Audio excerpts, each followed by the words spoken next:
किया था, universal binary counter का एग्जांपल किया था। ठीक है, हमें पता है कि भाई यूनिवर्सल बाइनरी काउंटर वो काउंटर होता है वो जिसमें सारे ऑप्शंस मौजूद होते हैं, मतलब यूनिवर्सल होता है, मतलब उसमें सारे ऑप्शन मौजूद होते हैं। ये काउंटर के कौन से ऑप्शंस हो सकते हैं भाई? काउंटर की अप काउंटिंग हो सकती है, काउंटर की डाउन काउंटिंग हो सकती है, काउंटर की लोडिंग हो सकती है, काउंटर की नो ऑपरेशन हो सकती है, काउंटर में क्लियर ऑपरेशन हो सकता है, रीसेट ऑपरेशन हो सकता है, या उसमें ये भी हो सकता है कि आपको ये बताए काउंटर कि भाई काउंटर मैक्सिमम तक पहुंच चुका है और या मिनिमम उसने टच कर लिया है। ये सारे पॉसिबल ऑप्शंस हो सकते हैं। हमने क्या किया है कि भाई एक काउंटर है जिसमें ये सारे ऑप्शंस मौजूद हैं। अब आप पे डिपेंड करता है कि कंट्रोल सिग्नल जो है, ये इसके कंट्रोल सिग्नल्स हैं। ठीक है, लोड है, इनेबल है, अप है। अब इनको कैसे आप मैनिपुलेट करते हैं और कैसे उसको किस फंक्शन के लिए काउंटर को यूज करना चाहते हैं। ठीक है, तो दिस इज वेरी सिंपल। आप पहले क्या करते हैं, आपके इनपुट्स और आउटपुट्स को इनिशियलाइज करते हैं, मतलब जो पोर्ट्स होते हैं, आप पोर्ट्स बताते हैं कि आपके डिज़ाइन के कौन कौन से पोर्ट्स हैं। आपके क्लॉक है, आपका रीसेट है, आपका सिंक्रोनाइज्ड क्लियर है, आपका लोड है, आपका इनेबल है, आपका अप है, आपका डेटा इनपुट है, इनपुट डेटा है, आउटपुट डेटा है, और उसके बाद दो एक्स्ट्रा इनपुट्स हैं जिसको सॉरी आउटपुट्स हैं जिसको हम मैक्स टिक और मिन टिक कहते हैं। ठीक है, मैंने लास्ट टाइम एक्सप्लेन कर दिया था कि what is the use of max tick and min tick output ports. Okay, after that we have this internal signals. ठीक है, अब मैं इनको इंटरनल सिग्नल्स क्यों कहता हूँ, क्योंकि ये पोर्ट नहीं है। ठीक है, अगर ये पोर्ट होते तो इनके सामने लिखा होता इनपुट या आउटपुट लिखा होता। These are not ports, these are internal registers और इंटरनल सिग्नल्स। ठीक है, मतलब ये आउटपुट या इनपुट से इनकी वैल्यूज एक्सेस नहीं कर सकते या बाहर अंदर, ये इंटरनली काम आते हैं। दो डिवाइसेस आपस में, दो ब्लॉक्स कनेक्ट करने हैं, उसकी आपस में वैल्यूज शेयरिंग करनी है, तो उनके लिए ये रजिस्टर्स चाहिए होते हैं। ठीक है, आर रेज और आर नेक्स्ट। अगर अगर आप if your memory helps you, so you can recall that R reg is the output of the state state uh, state register, जो आपका सेंट्रल पार्ट था फाइनाइट स्टेट मशीन का, और R next is the output of the input logic, जो आपका first box था पूरे FSM के बिल्डिंग ब्लॉक में। ओके, और तीसरा आउटपुट क्या होता है? आउटपुट लॉजिक आउटपुट होता है, वो डायरेक्टली आपका आउटपुट पोर्ट के साथ कनेक्टेड होता है। Okay, so it is three parts and every part will be designed using separate always block. So this is the central part. Central part is designed using this piece of coding, and then there is a next state logic. So in the next state logic, know that this is universal binary counter, so there will be multiple multiple options, multiple logic here. So first of all, always we have written always at the rate and a star sign.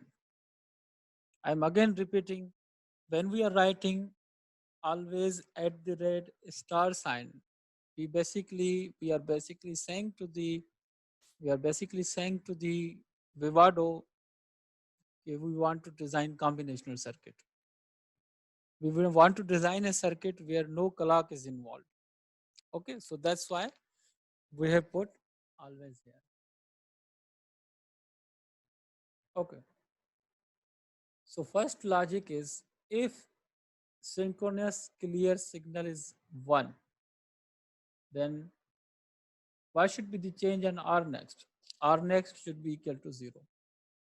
अगर आपका synchronise clear assert हो जाता है तो आप अपना are next 0 हो जाएगा। ठीक है, क्लियर किसको कहते हैं? क्लियर कहते हैं कि भाई किसी भी कोई भी वैल्यू हो किसी भी रजिस्टर की, अगर उसको 0 करते हैं तो वो क्लियर हो जाता है। ठीक है, अच्छा, सेकंड ऑप्शन, सेकंड लॉजिक क्या है? इफ एल्स इफ हमने लगाए, क्योंकि ये सेकंड कंडीशन है, उसके लिए हमने एल्स इफ, पहली कंडीशन के लिए इफ लगाते हैं। Everybody knows from the fundamentals of programming It starts from if, then else if, and finally else. So second else if test is if there is a load asserted, load signal is asserted, then perform the loading operation. So what is the loading operation? Loading operation says that all the D input values, data input values will be assigned to the R next. अगर वो 3 bit का है तो 3 bit value इसको apply हो जाएगी, अगर वो 4 बिट का है तो वो 4 बिट वैल्यू, 4 बिट की 4 बिट सारी इसको असाइन हो जाएंगे, तो ये वैल्यू लोड हो जाएगी, ठीक है. And then there is a third option, if there is a enable and if there is a up, मतलब if both conditions are met, enable is asserted, up is also asserted, then what will happen? Then up counting will happen. ठीक है, जो current state होगी, ये current state है, ये next state है, ठीक है.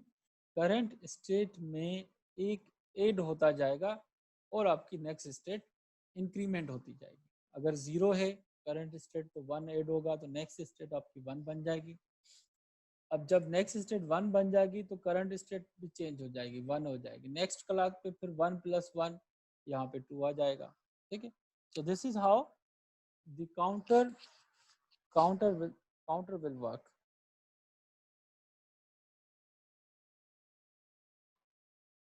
Okay, so in the next condition we are designing the down counter. We are saying if enable asserted and up is deasserted, okay? If enable is asserted and up is deasserted, okay? So please look at this, we are using inverter operator here. Okay, up is deasserted, then it will perform R next is equal to R reg -1.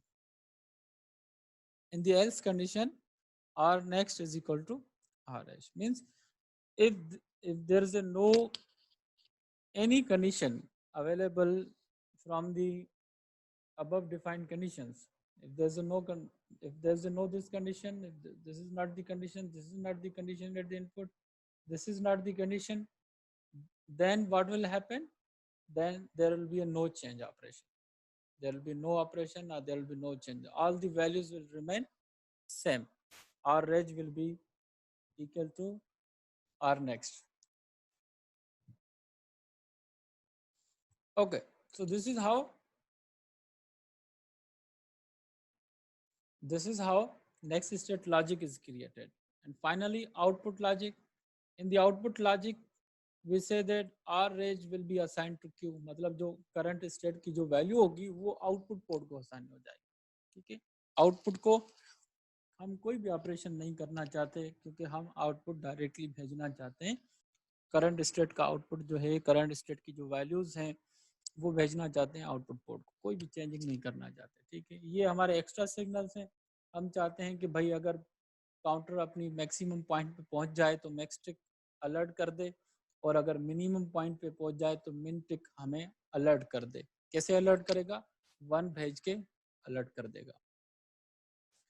Okay, so this is the universal binary counter. उसके बाद हमने देखा कि भाई there is a mode M counter. अब mode M counter क्या होता है? मॉड एम काउंटर ये होता है कि आप मतलब कोई भी काउंटर बना सकते हैं इससे ना. मॉड 7 भी बना सकते हैं, मॉड 6 भी बना सकते हैं, मॉड 12 भी बना सकते हैं, जो भी बनाना चाहे, कि कोई भी रैंडम नंबर तक काउंटिंग करना चाहते हैं. अगर वैसे हम 3 बिट 4 बिट काउंटिंग कराते हैं तो हमारे पास आउटपुट की जो काउंटिंग की जो वैल्यूज होती हैं वो उस पर डिपेंड करती हैं कि कितने बिट का काउंटर बना रहे हैं. अगर हम 3 बिट का काउंटर बनाते हैं तो वो 0 से लेकर 7 तक जाती हैं वैल्यूज. अगर 4 बिट का बना रहे हैं तो वो 0 से लेकर 15 तक वैल्यूज जाती हैं. So it depends upon the number of bits in the counter. So here we can truncate our counter to our any value. It can be 12, it can be 13. Okay, so how to design mode M counter? This is the same logic as we used, but this is less complex than the previous counter.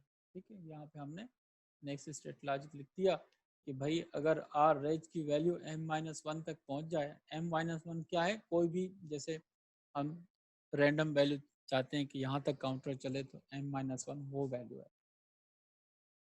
अगर वो वहां तक पहुंच जाएगा तो फिर वो reset हो जाएगा, मतलब वो 0 से स्टार्ट हो जाएगा। अगर वो अभी तक नहीं पहुंचा तो फिर वो काउंटर चलता रहेगा।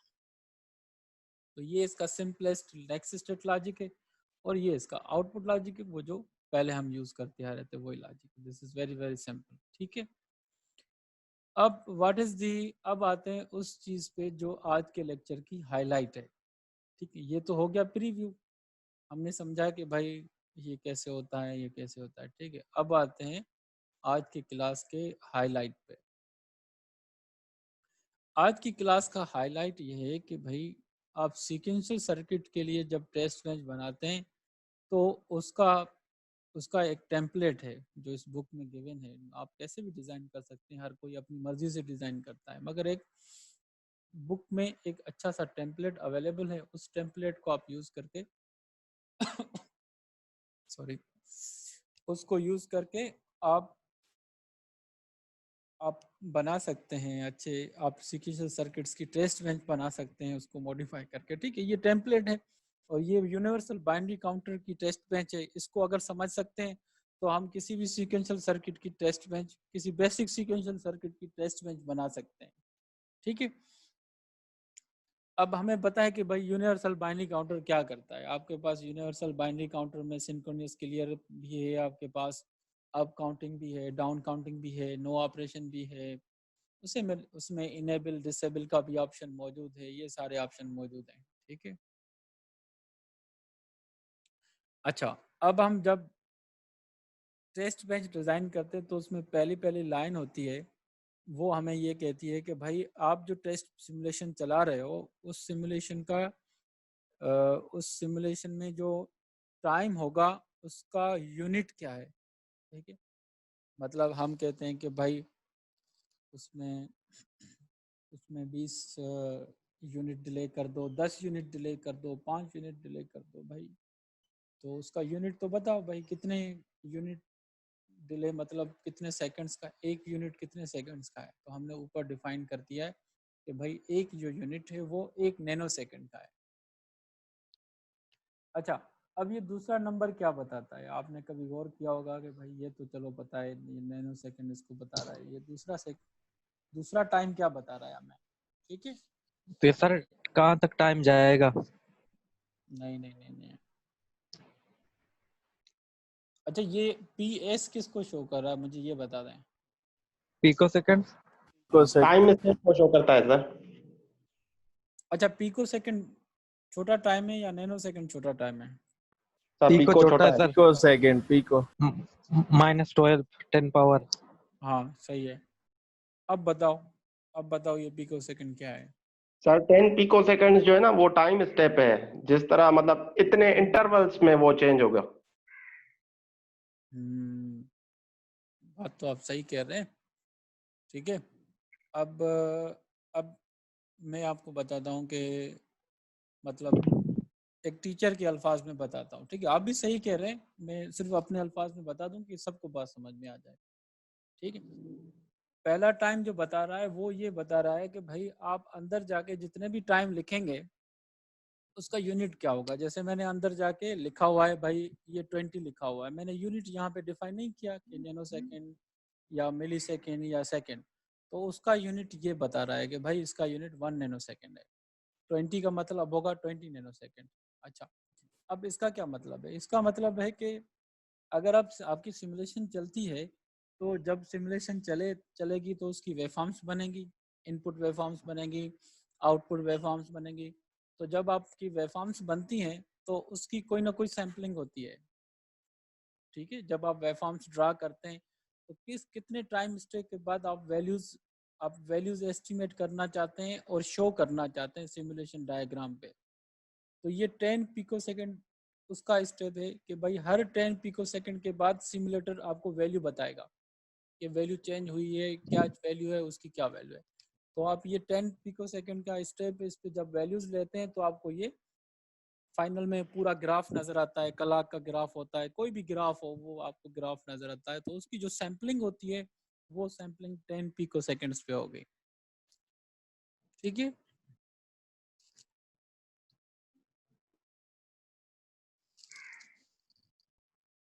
बात समझ में आ गई? जी सर। सर समझ में नहीं आई सर, तो थोड़ा हाँ, तो पहला तो टाइम समझ में आ गया कि पहला टाइम क्या कह रहा है। यस सर, पहला वाला समझ में आया सर, ये दूसरे पिको सेकंड का सर ये थोड़ा सा समझा। अच्छा, आपने डीएसपी पढ़ी होगी, सिग्नल सिस्टम भी पढ़ा होगा, ठीक है। थोड़ा सा पीछे जाते हैं, ठीक है, सिग्नल सिस्टम पे या उसमें आपने एनालॉग सिग्नल पढ़ा होगा, आपने डिस्क्रीट टाइम सिग्नल पढ़ा होगा, कंटिन्यूस टाइम सिग्नल पढ़ा होगा, ठीक है। Yes sir. हम कहते हैं कि भाई आपका जो सिग्नल कंप्यूटर पे नज़र आ रहा होता है वो बेसिकली कंटिन्यूस नहीं होता। हकीकत में वो बेसिकली डिस्क्रीट सिग्नल होता है, फिर हम पॉइंट्स को आपस में मिला के हमने उसको कंटिन्यूस बनाया होता है दिखाने के लिए, शो कराने के लिए, राइट सर। ठीक है। क्योंकि दुनिया में अभी तक हमने ऐसा कोई डिवाइस ही नहीं बनाया कि वो आपको कंटिन्यूस सैम्पलिंग की वैल्यूज दे, ठीक है। दुनिया में ऐसा कोई एडीसी नहीं बना, ठीक है। अब मैं सही बिल्कुल सर। लफ्ज़ इस्तेमाल है। ऐसा कोई एडीसी नहीं है जिसकी सैम्पलिंग फ्रीक्वेंसी इन्फिनिट हो, ठीक है। जो भी आप एडीसी उठाएंगे उसकी sampling frequency finite sampling frequency होती है। कोई मेगा का होता है, कोई किलो का एडीसी होता है, वो कोई, तो वो फाइनाइट वैल्यूज पे आपको वो सैंपल करके सिग्नल भेजता रहता है, उसकी डेटा भेजता रहता है, ठीक है। तो वो जो सैम्पलिंग फ्रीक्वेंसी एडीसी की होती है वो उसका अगर उल्टा कर दें तो वो क्या मिलता है, उसका सैम्पलिंग पीरियड मिल जाता है, यस सर, ठीक सैम्पलिंग है। पीरियड।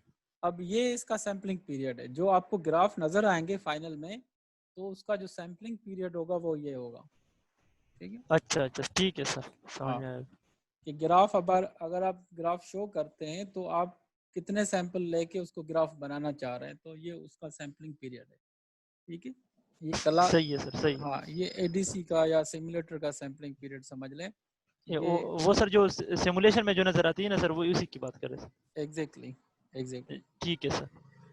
ठीक है। क्योंकि डिजिटल सिस्टम्स में कंटिन्यूस सिग्नल एग्जिस्ट ही नहीं कर सकता, बिल्कुल इम्पॉसिबल सही है, है ठीक सर। है। उसमें हमेशा डिस्क्रीट टाइम सिग्नल एग्जिस्ट करता है, मगर हम उसको इंटरपोलेट करके उसको लाइंस पॉइंट्स को और डॉट्स को आपस में मिला के हम उसको कंटिन्यूस कर देते हैं। अच्छा, आगे चलते हैं। भाई हमने लिखा कि हम बाइनरी काउंटर की टीबी बना रहे हैं, टेस्ट बेंच बना रहे हैं, चलो ठीक है। उसके बाद हमने लिखा कि भाई हम एक पैरामीटर उठा रहे हैं। मैंने लास्ट टाइम भी कहा था कि parameter is like a constant, तो आप लोकल पैरामीटर यूज़ करें या डायरेक्ट पैरामीटर यूज़ करें, एक ही बात है। दोनों कंस्ट्रक्ट हैं और दोनों तकरीबन ऑलमोस्ट एक ही काम करते हैं, ठीक है। हमने एक कांस्टेंट उठाया t इज इक्वल 20, क्यों? क्योंकि हम चाहते हैं कि हमारी जो क्लॉक हो उसका जो पीरियड होना चाहिए वो 20 नैनो सेकेंड होना चाहिए। तो जब 20 नैनो सेकेंड होगा तो क्लॉक बन जाएगी 50 मेगाहर्ट्ज की, ठीक है। उसके बाद हमने एक ये सिग्नल इंट्रोड्यूस करा है। ये सिग्नल के लिए ये सिग्नल है, ये सिग्नल है, ये सारे सिग्नल आपको पता है, जो इनपुट्स होते हैं वो रेज हो जाते हैं टेस्ट बेंच में, और जो आउटपुट्स होते हैं उनको हम एज ए वायर लिख देते हैं, ठीक है। अब हम डिज़ाइन कितनी बना रहे हैं? अभी हम डिज़ाइन बना रहे हैं 3 बिट की, ठीक है। 0 से लेकर 2 तक ये एक 3 बिट की डिज़ाइन है, ठीक है। तो हमने यहाँ पे क्या मेंशन कर दिया? 3 मेंशन कर दिया है, ठीक है। ये हमने क्या किया है? ये हमने इंस्टेंसिएशन कर दिया है, ठीक है। अब मैंने किसी ज़माने में आपको किसी क्लास में बताया था कि भाई इंस्टेंसिएशन के 2 तरीके होते हैं। एक इंस्टेंसिएशन बाय नेम होती है और दूसरी इंस्टेंसिएशन बाय ऑर्डर होती है, ठीक है। अब ऑर्डर। ये हाँ, अब ये कौन सा किस्म है? ये इंस्टेंसिएशन बाय नेम है या इंस्टेंसिएशन बाय ऑर्डर है? ये सर बाय नेम है। हाँ, वेरी गुड, वेरी गुड। ये बाय नेम है। अगर हम ब्रैकेट के अंदर ये वाला पोर्शन इग्नोर कर दें तो ये बाय ऑर्डर हो जाएगी, ठीक है। अच्छा, आगे आगे बढ़ते हैं। अच्छा, ये हमने n3 क्यों लिखा है? क्योंकि हमने मॉड्यूल जब बनाया था उसमें हमने लिखा था कि पैरामीटर यहाँ पे डिफाइन होगा, मतलब साइज जो होगी बाइनरी काउंटर की वो यहाँ पे। तो यहाँ पे हमने ये नंबर दे के उसको बता दिया कि भाई इतनी साइज का हम बनाना चाहते हैं, हम 3 साइज का बनाना चाहते हैं, 3 बिट का बनाना चाहते हैं, ठीक है। अच्छा, यूयूटी का क्या मतलब है? यूयूटी का मतलब होता है यूनिट अंडर टेस्ट।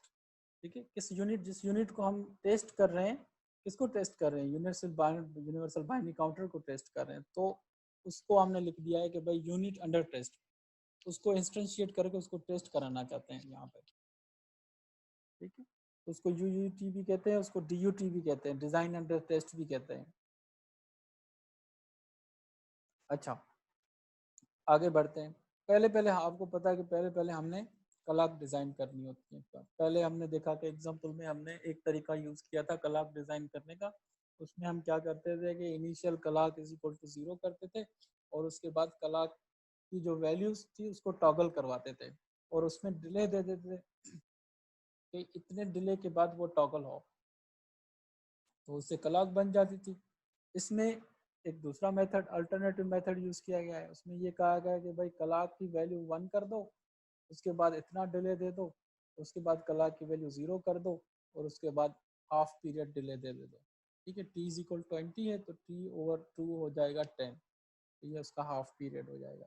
ठीक है, आपको भी पता है कि भाई ऑलवेज ब्लॉक के अंदर जो भी चीज़ होती है वो कंटिन्यूसली, या किसको कहें कि फॉरएवर चलती रहती है।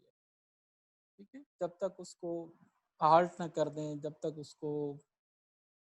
जब उसको फिनिश ना कर दें, स्टॉप ना कर दें, वो ये चलती रहेगी। ठीक है, तो ये जब ये एक्टिविटी, ये 4 लाइंस की एक्टिविटी रिपीटेडली चलती रहेगी तो क्या बनता जाएगा? एक क्लॉक बनती जाएगी। 1 आधे पीरियड के लिए 1, आधे पीरियड के लिए 0, फिर आधे पीरियड के लिए 1, फिर आधे पीरियड के लिए 0। तो ये क्या बन जाएगी? एक स्क्वायर वेव बन जाएगी। तो स्क्वायर वेव और क्लॉक एक ही चीज़ है। ठीक है,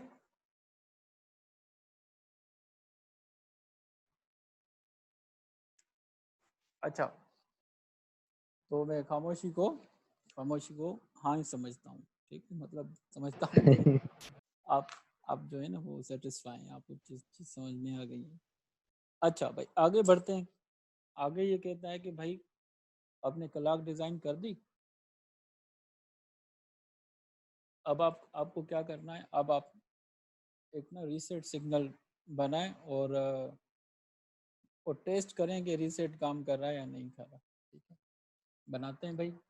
इनिशियल उठाया, ठीक है, क्योंकि हमने सिंगल टाइम एक्टिविटी डिज़ाइन करनी है तो हमने ऑलवेज ब्लॉक यूज़ नहीं किया। तो इनिशियल लिखा, इनिशियल में हमने लिखा कि भाई पहले रीसेट को असर्ट कर दो। ठीक है, मतलब रीसेट असर्ट कर दे तो क्या होता है? सिस्टम सारा रीसेट हो जाता है। ठीक है, उसके बाद हाफ पीरियड के लिए डिले करो, और उसके बाद रीसेट को डी असर्ट कर दो। तो रीसेट कितने ड्यूरेशन के लिए असर्ट रहा? Reset for first half cycle.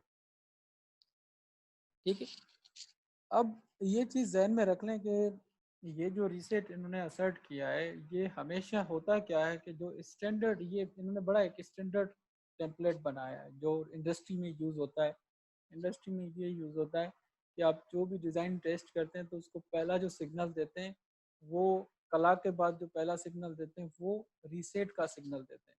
ठीक है, कि वो सारा सिस्टम रीसेट हो जाए, और उसके बाद बाकी चीज़ें उसकी टेस्ट करते हैं। तो इन्होंने क्या किया? इन्होंने एक रीसेट सिग्नल दे के और उसको रीसेट कर दिया सिस्टम को, और उसके बाद दूसरे सिग्नल चेक करते हैं। ठीक है, अब एक मरतबा रीसेट सिग्नल चेक कर दिया। ठीक है, अच्छा, अब आते हैं हम दूसरे सिग्नल्स पर।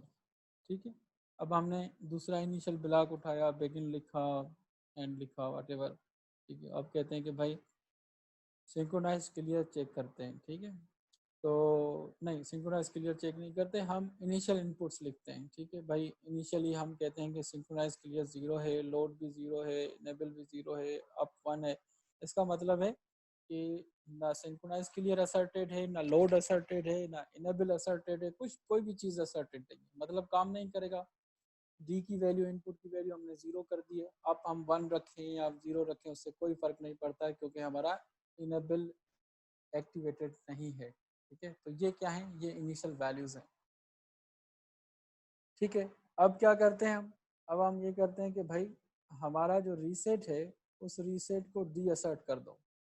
ठीक है, तो रीसेट को हमने क्या कर दिया? वेट रीसेट टू रीअसर्ट, ठीक है। तो नेगेटिव एज, जब तक रीसेट की नेगेटिव एज नहीं आ जाती तब तक वेट करो, ठीक है। इस लाइन को थोड़ा सा हमने फोकस करना है। This is very very important line, ये आगे जाके बहुत ज़्यादा यूज़ होगी, ठीक है। अब ये कहता है कि जब तक रीसेट की नेगेटिव एज नहीं आ जाती तब तक हमने आगे नहीं बढ़ना, ठीक है। तो ये क्या करेगा, ये कंटिन्यूसली रीसेट सिग्नल को देखता रहेगा, और जैसे ही रीसेट सिग्नल लो होगी, मतलब उसकी नेगेटिव एज आएगी, तो फिर ये क्या करेगा, फिर ये आगे बढ़ेगा, ठीक है। तो रीसेट की मतलब रीसेट नेगेटिव एज आएगी तो रीसेट जीरो हो जाएगा, और जीरो हो जाएगा तो उसका मतलब है ये डीएसर्ट हो जाएगा। उसके बाद क्या कहता है भाई, क्लॉक का वेट करो कि जब तक क्लॉक की नेगेटिव एज नहीं आ जाती। चलो क्लॉक की भी नेगेटिव एज आ गई। अच्छा, अब इसके बाद क्या कर रहा है, इसके बाद कहता है कि भाई अब दूसरी कंडीशन चेक करनी है हमने। ये होगी सारी इनिशियल कंडीशंस, ठीक है।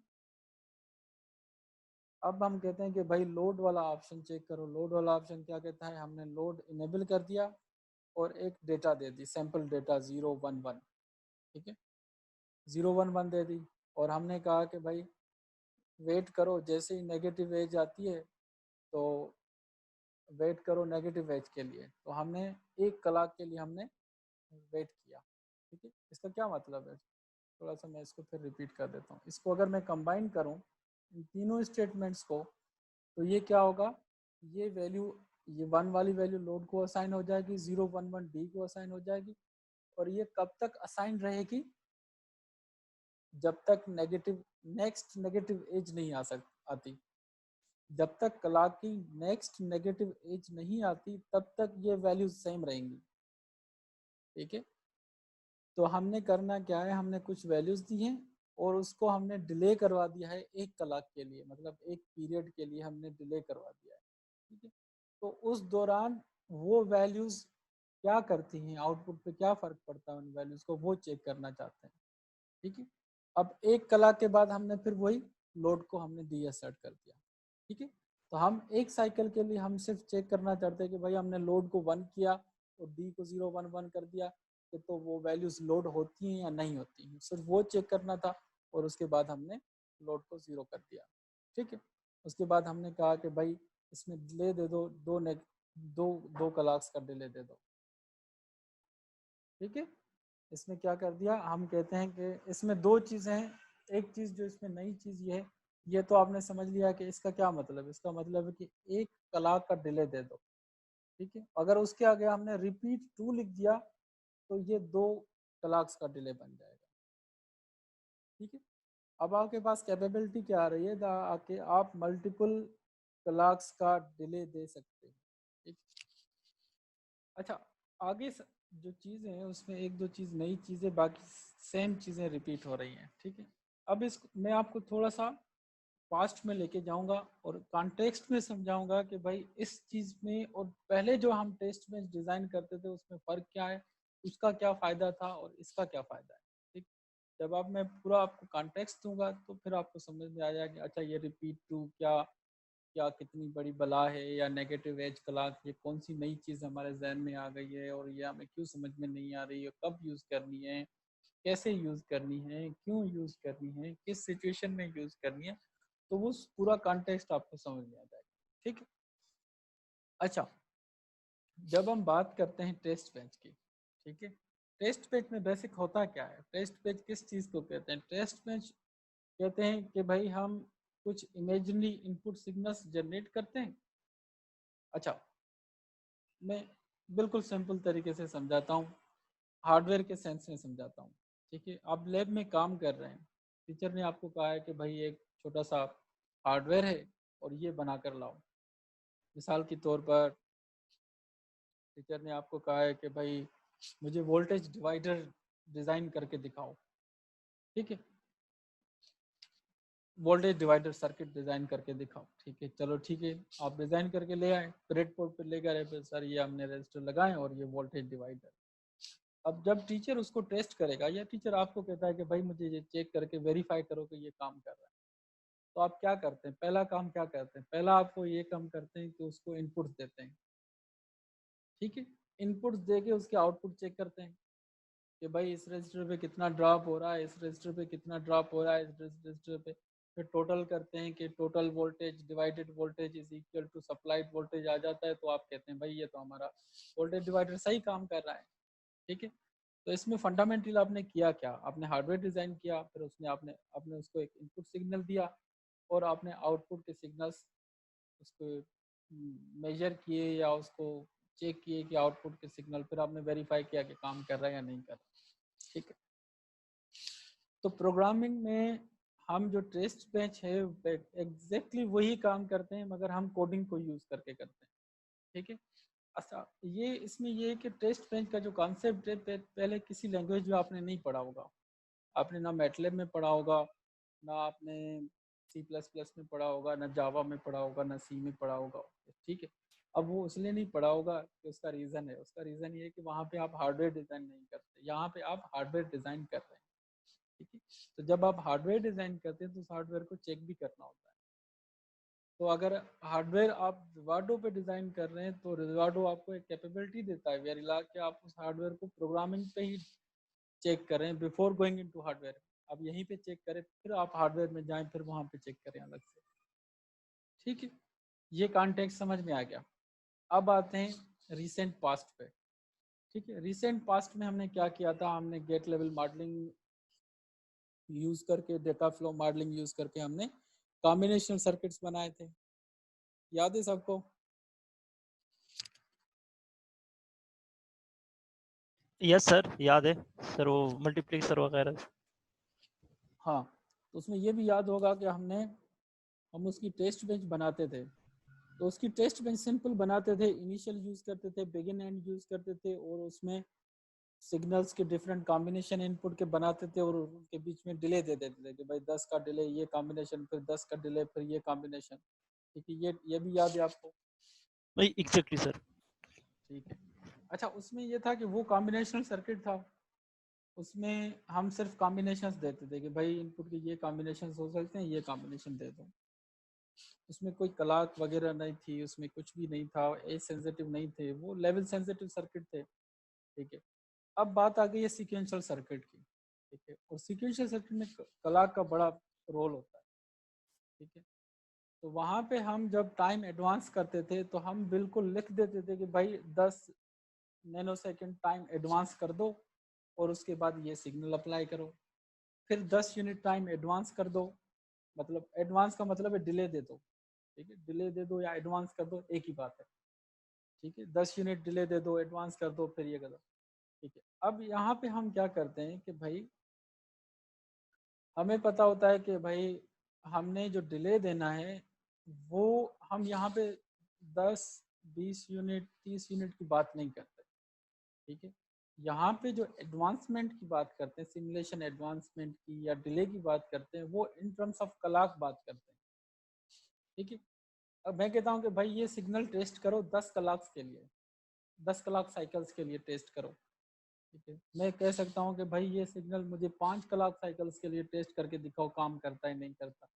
ठीक है, सीक्वेंस सर्किट में मैं ऐसे कहूँगा, डिजाइनर ऐसे बोलते हैं। ठीक, ऐसे नहीं कहते कि भाई 10 नैनो सेकंड के लिए टेस्ट करो या 5 नैनो सेकंड के लिए या 200 नैनो सेकंड के लिए टेस्ट करो, ऐसे नहीं कहते। कहते हैं कि भाई ये इसका ये ऑप्शन टेस्ट करो 50 क्लॉक साइकिल्स के लिए। ठीक है, तो यहाँ पे जो नॉमेनक्लेचर है वो क्लॉक साइकिल्स का यूज होता है टेस्टिंग में।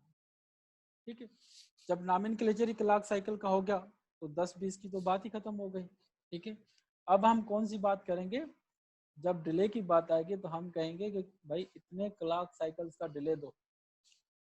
ठीक है, तो अब हम यहाँ पे जो मैंने यहाँ पे इसको हाईलाइट कर दिया है, इसका क्या मतलब, इसका मतलब है कि भाई 2 क्लॉक साइकिल्स डिले दे दो। ठीक है,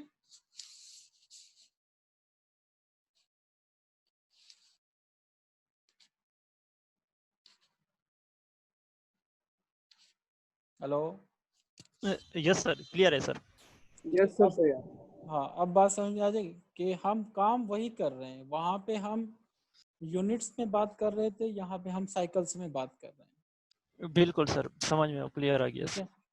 तो यहाँ पे हमने कहा कि भाई 1 साइकिल डिले करो, और यहाँ पे हमने कहा कि 2 साइकिल डिले करो। आगे हो सकता है हम 10 साइकिल डिले कराएं, 20 साइकिल डिले कराएं, डिपेंड करता है। ठीक है। अब मैं आता हूँ, ये चीज़ आपको समझ में आ गई, कोई बड़ी बात नहीं है, वही काम कर रहे हैं, सिर्फ हमने cycle sir sir cycle sir एक कम और कराया। क्वेश्चन है सर। सर जो हमने नेगेटिव एज यहाँ पर बताया है, अगर हम पॉजिटिव एज बताई तब भी काम करेगा? बहुत अच्छा क्वेश्चन किया है। ठीक है, मैं इसको इसलिए डिस्कस नहीं कर रहा था कि मैंने कहा मैं एक डिटेल वाली चीज़ एक्सप्लेन कर चुका हूँ, उसके ऊपर दूसरी डिटेल वाली चीज़ एक्सप्लेन ना करूँ। आपने क्वेश्चन कर दिया तो फिर मैं आपको समझा देता हूँ। ठीक है। Thank you sir.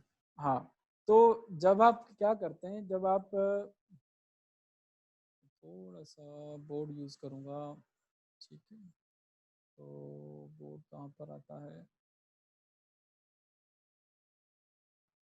Board board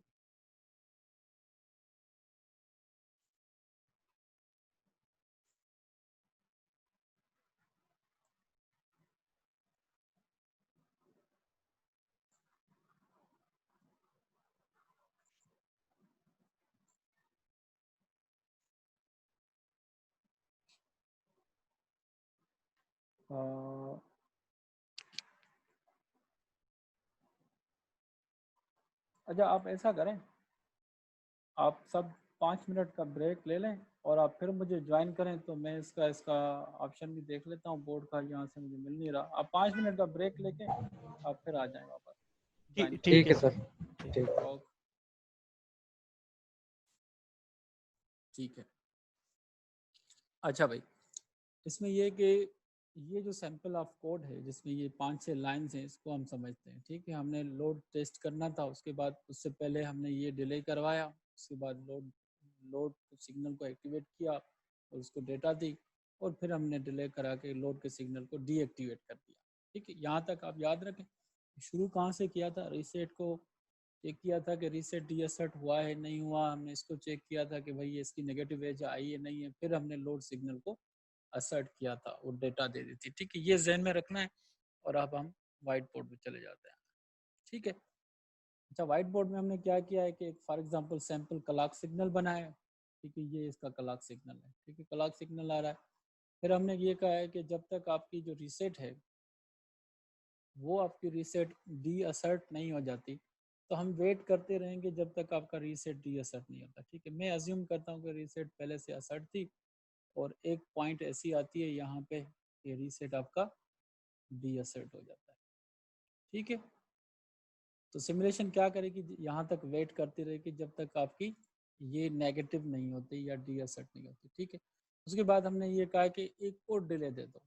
ठीक है, एक और डिले एक और डिले नहीं कहा हमने हमने कहा है कि भाई नेगेटिव एज देखो कि नेक्स्ट नेगेटिव एज कब आती है, इसके बाद नेक्स्ट नेगेटिव एज कब आती है, यहाँ पे आई है। ठीक है, सॉरी, नेक्स्ट नेगेटिव एज कहाँ पे आई है, यहाँ पे आई है। ठीक है, तो ये यहाँ पे नेक्स्ट नेगेटिव एज आ जाती है यहाँ पे। ठीक है, तो उसके बाद इसने क्या कहा है, इसके कहा ने भाई जो लोड सिग्नल है उस लोड सिग्नल को 1 कर दो।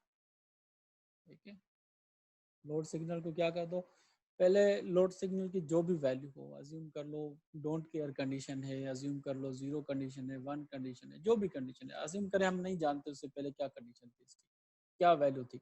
मगर जैसे ही यहाँ पर पहुँचेगी, लोड लोड क्या हो जाएगी, 1 हो जाएगी। ठीक है। अच्छा, इसमें जो पते की बात है, ठीक है, जैसे रियाज ने क्वेश्चन किया कि भाई हम ये क्यों लिखते आ रहे हैं कि negative edge clock, negative edge clock, इसमें नेगेटिव एज क्यों लिख रहे हैं? इसमें पते की बात ये है कि जो हमारा सर्किट है वो पॉजिटिव एज पे काम करता है। ये जो मैंने लाइनें खींची हैं ये सारी पॉजिटिव एज पे खींची हैं। ठीक है, हमारा जो सर्किट सेंसिटिव है वो पॉजिटिव एज पे सेंसिटिव, मतलब जब भी एग्जीक्यूट करेगा, ऑलवेज ब्लॉक्स को एग्जीक्यूट करेगा, वो पॉजिटिव एज पे काम करेगा। ठीक है, तो जिस सिग्नल को हम टेस्ट करना चाहते हैं तो उस सिग्नल को हम कम से कम हाफ साइकिल के लिए पहले दे देते हैं। ठीक है, ये हाफ साइकिल है। फॉर एग्जांपल मैं अगर लोड को चेक कर रहा हूँ तो वो लोड उस पॉजिटिव एज से कम हाफ साइकिल में उसको पहले दे देता हूँ कि उसको वो सिग्नल पहले ही उसके पास अवेलेबल हो, कि जब पॉजिटिव एज आए तो उसकी वैल्यू वो अवेलेबल हो जो हम उसको देना चाहते हैं, तो वो उसको टेस्ट कर सकता है। ठीक है, अब इसमें ये है कि हमने यहाँ पे जो आपको पता है कि जब भी हम सर्किट्स यूज़ करते हैं, उन सर्किट्स में डिलेज होते हैं, सीक्वेंशियल सर्किट्स में भी डिलेज होते हैं। फ्लिप फ्लॉप आपने सुना होगा, फ्लिप फ्लॉप के अपने डिले होते हैं, सेटअप टाइम होता है, होल्ड टाइम होता है, सैम्पलिंग टाइम होता है। ठीक है, तो हम क्या करते हैं कि भाई जो भी चीज़ टेस्ट करनी होती है, क्लॉक से एटलीस्ट हाफ साइकिल पहले हम वो अवेलेबल कर देते हैं। हमने हाफ साइकिल पहले यहाँ पे ये टेस्ट होगी, मगर हाफ साइकिल पहले हमने यहाँ पे इसको बंद कर दिया। ठीक है, चलो अज्यूम करते हैं हम नेगेटिव एज नहीं लिखते हैं, यहाँ पे लिख देते हैं पॉजिटिव एज। क्या फ़र्क पड़ेगा? फ़र्क ये पड़ेगा कि ये जो पॉजिटिव होगा तो वो बेसिकली पॉजिटिव हो जाए, नेक्स्ट पॉजिटिव एज पे पॉजिटिव हो जाएगा, यहाँ पे आके पॉजिटिव। ठीक है, तो यहाँ पे उसी टाइम पे वो पॉजिटिव हो रहा है, उसी टाइम पे पॉजिटिव यहाँ पे ट्रांजिशन हो रही है। तो ये क्या होगा कि डीएसटी में या डीएलडी में कानून ये होता है कि जो भी इनपुट आप टेस्ट करना चाहते हैं तो वो कम से कम पॉजिटिव एज से कुछ टाइम पहले, कम से कम इतना टाइम या जितना, वो डिपेंड करता है सर्किट पे, हर सर्किट पे, तो वो कम से कम इतना टाइम पहले कम से कम अवेलेबल होना चाहिए, या ऐसे कहेंगे सर्टेन टाइम्स पहले अवेलेबल होना चाहिए। अगर उसको वो भी उसी वक्त चेंज हो रहा है, क्लॉक भी उसी वक्त चेंज हो रहा है, तो वो सिग्नल उसको कैच नहीं करेगा। ठीक है, तो उस डिले की वजह से वो इस सिस्टम को ऐसे लगेगा कि ये जो सिग्नल है ये बेसिकली यहाँ पे चेंज हुआ है, वहाँ पे चेंज नहीं हुआ। जब सिग्नल सिस्टम ये अज्यूम करेगा ये सिग्नल यहाँ पे चेंज हो जाए, तो यहाँ पे टेस्ट ही नहीं होगा, फिर जाके फिर वो अगले पॉजिटिव साइकिल पे चेंज होगा, इस पॉजिटिव साइकिल पे चेंज। इसलिए हम क्या करते हैं कि उसको हाफ साइकिल पहले ही आप कर देते हैं। करेक्ट सर, अभी बिल्कुल सर क्लियरली समझ में आ गया सर। समझ में आ गया? Yes sir, great great. Thank you sir. अब हम स्विच करते हैं वापस। अच्छा, अगर हमारा जो डिज़ाइन है वो अगर नेगेटिव एज पे काम कर रही होती तो यहाँ पे हम पॉजिटिव एज लिख देते। यस सर, बिल्कुल सर, ठीक है, करेक्ट है। ओके। तो ये हमने टेस्ट कर लिया कि हमने क्यों यहाँ पे नेगेटिव लिखा, फिर हमने टेस्ट लोड टेस्ट किया, ये सारा टेस्ट किया। उसके बाद हमने थोड़ा सा डिले दे दिया, कितने साइकिल्स का? 2 साइकिल्स का डिले दे दिया। 2 साइकिल्स के डिले के बाद हमने ये टेस्ट किया। क्या टेस्ट किया? सिंक्रोनाइज क्लियर टेस्ट किया। उसको टेस्ट किया, उसके बाद डिले करके उसके बाद डीएसर्ट कर दिया। ठीक है, उसके बाद हम कहते हैं कि भाई आप काउंटर को टेस्ट करना चाहते हैं, फिर हमने क्या किया? इनेबल 1 कर दिया, अप टू 1 कर दिया, फिर 10 साइकिल्स का डिले दे दिया। मतलब 10 साइकिल के लिए हम उसको काउंट करते रहेंगे कि वो चेक करेंगे कि वो काम कर रहा है या नहीं काम कर रहा है। ठीक है, फिर हमने क्या कर दिया? आगे चल के हमने उसको इनेबल उसका डीएक्टिवेट कर दिया। ठीक है, इसको मतलब पास कर दिया। जब इसको हम इनेबल इसका डीएक्टिवेट कर देंगे तो वो क्या हो जाएगा? वो पास हो जाएगा। उसके बाद हम क्या करते हैं? फिर हम 2 साइकिल्स के लिए इसको पास ही रखते हैं, उसके बाद फिर इनेबल कर देते हैं। ठीक है, फिर 2 साइकिल के लिए इनेबल रखते हैं। इसका क्या मतलब? इसका मतलब है हमने उसको पहले अप काउंट के लिए चलाया 10 साइकिल्स के लिए, और उसके बाद फिर हमने उसको 2 साइकिल्स के लिए पास कर दिया, और फिर 2 साइकिल्स के लिए आगे चला दिया। ठीक है, हम इसका मतलब है कि हम सारे सिग्नल टेस्ट कर रहे हैं, हम इनेबल भी टेस्ट कर रहे हैं और हम इसका अप सिग्नल भी टेस्ट कर रहे हैं।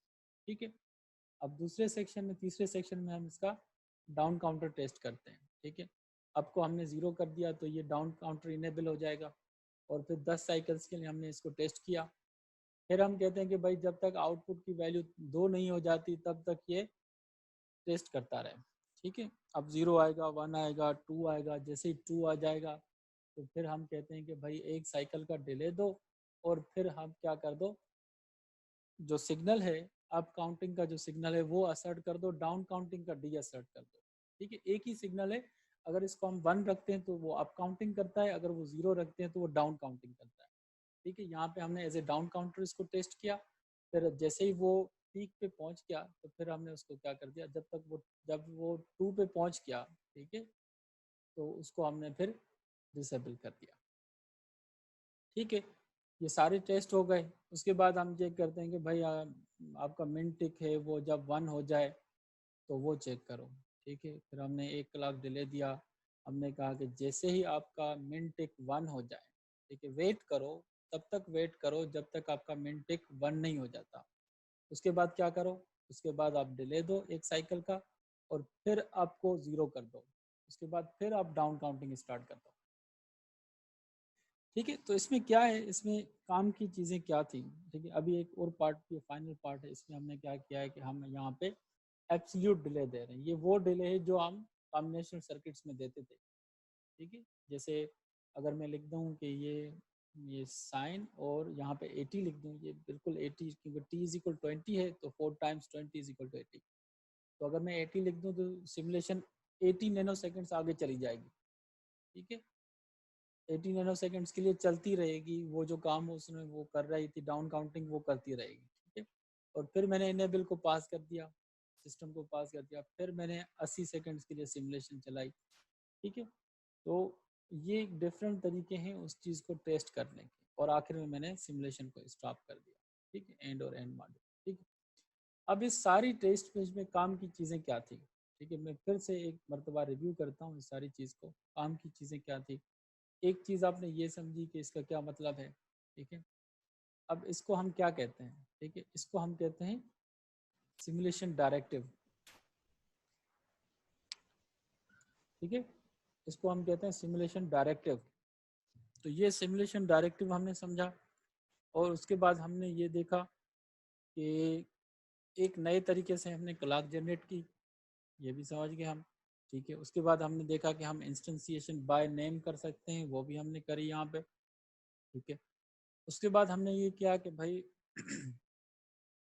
इसमें हमने ये किया कि हमने ये नया कंस्ट्रक्ट, सिमुलेशन का कंस्ट्रक्ट समझा, ठीक है। ये चीज़ आप जहन में रखें कि ये सारी चीज़ें ये सिमुलेशन के कंस्ट्रक्ट हैं, ये हार्डवेयर के नहीं हैं।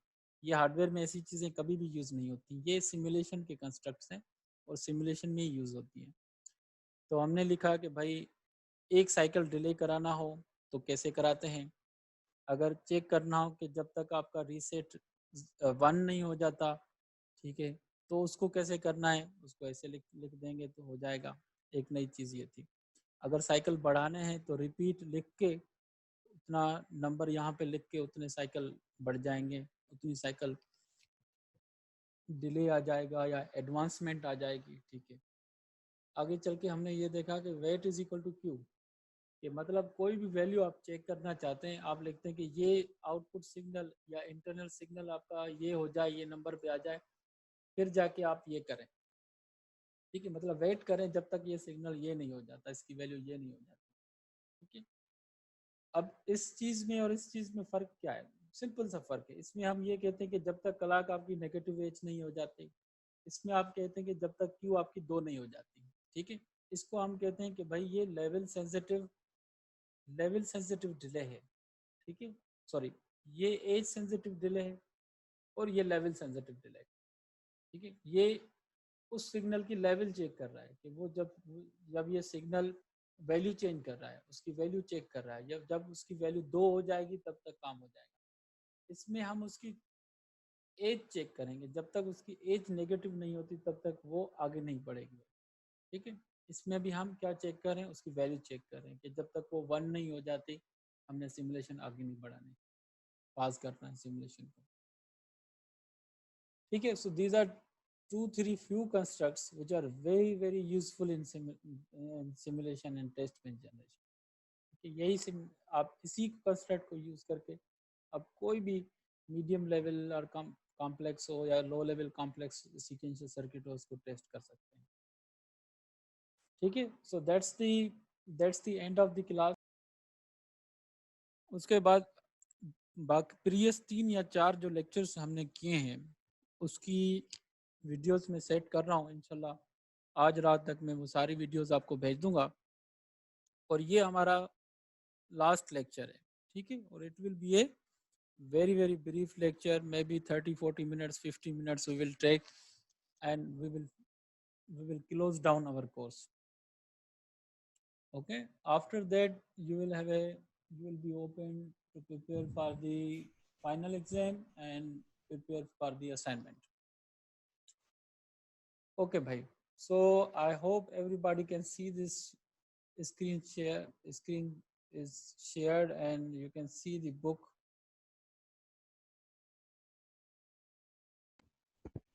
Yes, sir. अच्छा, लास्ट टाइम हमने क्या किया था, लास्ट टाइम हमने एग्जांपल किया था यूनिवर्सल बाइनरी काउंटर का एग्जांपल किया था, ठीक है।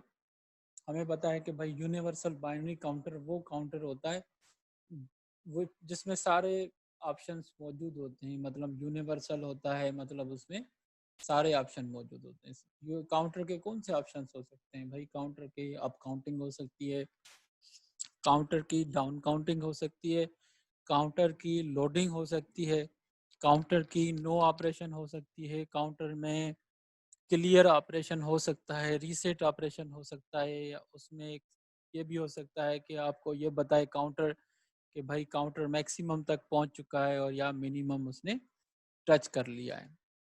ये सारे पॉसिबल ऑप्शंस हो सकते हैं। हमने क्या किया है कि भाई एक काउंटर है जिसमें ये सारे ऑप्शंस मौजूद हैं। अब आप पे डिपेंड करता है कि कंट्रोल सिग्नल जो है ये इसके कंट्रोल सिग्नल्स हैं, ठीक है। लोड है, इनेबल है, अप है। अब इनको कैसे आप मैनिपुलेट करते हैं और कैसे उसको किस फंक्शन के लिए काउंटर को यूज करना चाहते हैं, ठीक है। तो दिस इज वेरी सिंपल। आप पहले क्या करते हैं, आपके इनपुट्स और आउटपुट्स को इनिशियलाइज करते हैं, मतलब जो पोर्ट्स होते हैं, आप पोर्ट्स बताते हैं कि आपकी डिज़ाइन के कौन कौन से पोर्ट्स हैं। आपके क्लॉक है, आपका रीसेट है, आपका सिंक्रोनाइज्ड क्लियर है, आपका लोड है, आपका इनेबल है, आपका अप है, आपका डेटा इनपुट है, इनपुट डेटा है, आउटपुट डेटा है, और उसके बाद दो एक्स्ट्रा इनपुट्स हैं जिसको सॉरी आउटपुट्स हैं जिसको हम मैक्स टिक और मिन टिक कहते हैं, ठीक है। मैंने लास्ट टाइम एक्सप्लेन कर दिया था कि what is the use of max tick and min tick output ports. Okay, after that we have this internal signals, ठीक है। अब मैं इनको इंटरनल सिग्नल्स क्यों कहता हूँ, क्योंकि ये पोर्ट नहीं है, ठीक है। अगर ये पोर्ट होते तो इनके सामने लिखा होता इनपुट या आउटपुट लिखा होता। these are not ports, these are internal registers or internal signals, ठीक है। मतलब ये आउटपुट या इनपुट से इनकी वैल्यूज एक्सेस नहीं कर सकते या बाहर अंदर, ये इंटरनली काम आते हैं। दो डिवाइसेस आपस में, दो ब्लॉक्स कनेक्ट करने हैं, उसकी आपस में वैल्यूज शेयरिंग करनी है, तो उनके लिए ये रजिस्टर्स चाहिए होते हैं, ठीक है। आर रेज और आर नेक्स्ट। अगर अगर आप if your memory helps you, so you can recall that R reg is the output of the state state state register जो आपका सेंट्रल पार्ट था फाइनाइट स्टेट मशीन का, और R next is the output of the input logic जो आपका first box था पूरे FSM के बिल्डिंग ब्लॉक में, ओके। और तीसरा आउटपुट क्या होता है? आउटपुट लॉजिक आउटपुट होता है, वो डायरेक्टली आपका आउटपुट पोर्ट के साथ कनेक्टेड होता है, okay। So it has three parts and every part will be designed using separate always block. So this is the central part. Central part is designed using this piece of coding, and then there is a next state logic. So in the next state logic, note that this is universal binary counter, so there will be multiple options, multiple logic here. So first of all, always we have written always at the rate and a star sign. I'm again repeating, when we are writing always at the rate star sign, we are basically saying to the Vivado, if we want to design combinational circuit. We will want to design a circuit where no clock is involved. Okay, so that's why we have put always here. Okay. So first logic is if synchronous clear signal is 1, then what should be the change on R next? R next should be equal to 0. अगर आपका synchronise clear assert हो जाता है तो आप अपना are next 0 हो जाएगा। ठीक है, क्लियर किसको कहते हैं? क्लियर कहते हैं कि भाई किसी भी कोई भी वैल्यू हो किसी भी रजिस्टर की, अगर उसको 0 करते हैं तो वो क्लियर हो जाता है।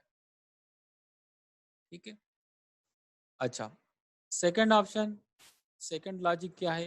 इफ एल्स इफ हमने लगाए, क्योंकि ये सेकंड कंडीशन है, उसके लिए हमने एल्स इफ पहली कंडीशन के लिए इफ लगाते हैं। Everybody knows from the fundamentals of programming, it starts from if, then else if, else if, else if, and finally else.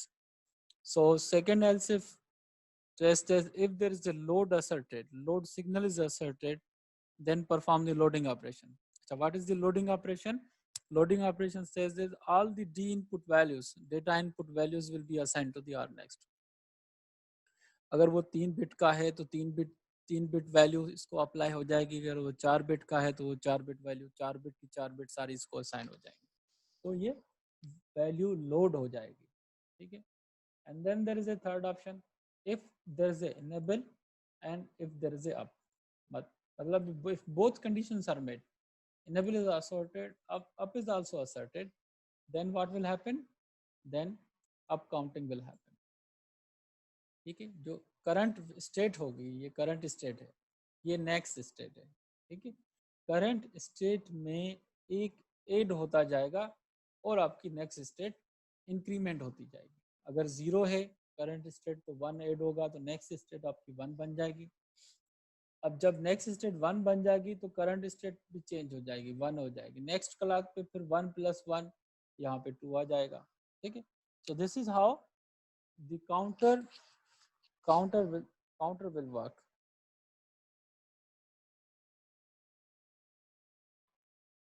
Okay, so in the next condition we are designing the down counter. We are saying if enable asserted and up is deasserted. Okay? If enable is asserted and up is deasserted, okay? So please look at this, we are using inverter operator here. Okay, up is deasserted, then it will perform R next is equal to R reg -1. In the else condition, R next is equal to R reg. Means if there is any condition available from the above defined conditions, if there's a no this condition, if this is not the condition, this is not the condition at the input, this is not the condition, then what will happen? Then there will be a no change operation.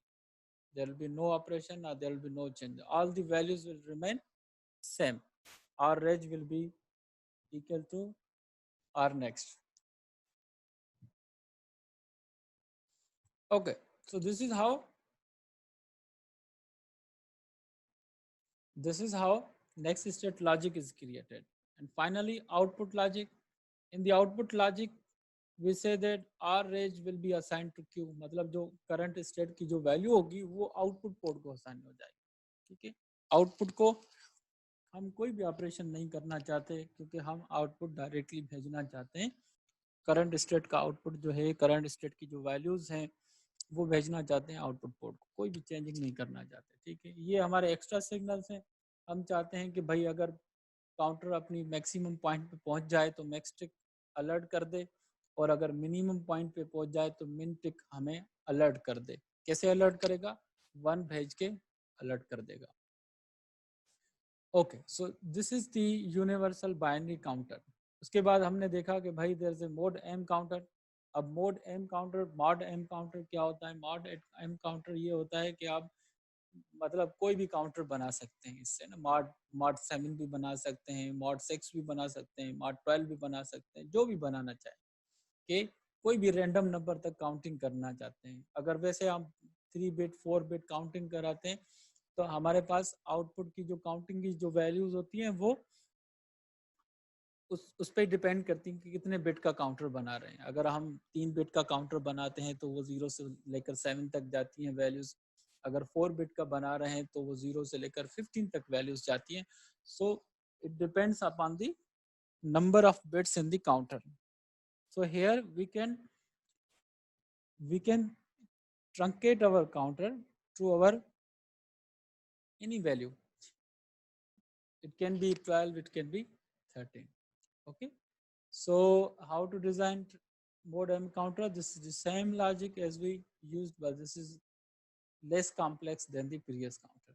ठीक है, यहाँ पे हमने next state logic लिख दिया कि भाई अगर आर रेंज की वैल्यू m-1 तक पहुंच जाए, m-1 क्या है, कोई भी, जैसे हम रैंडम वैल्यू चाहते हैं कि यहाँ तक काउंटर चले तो m-1 वो वैल्यू है।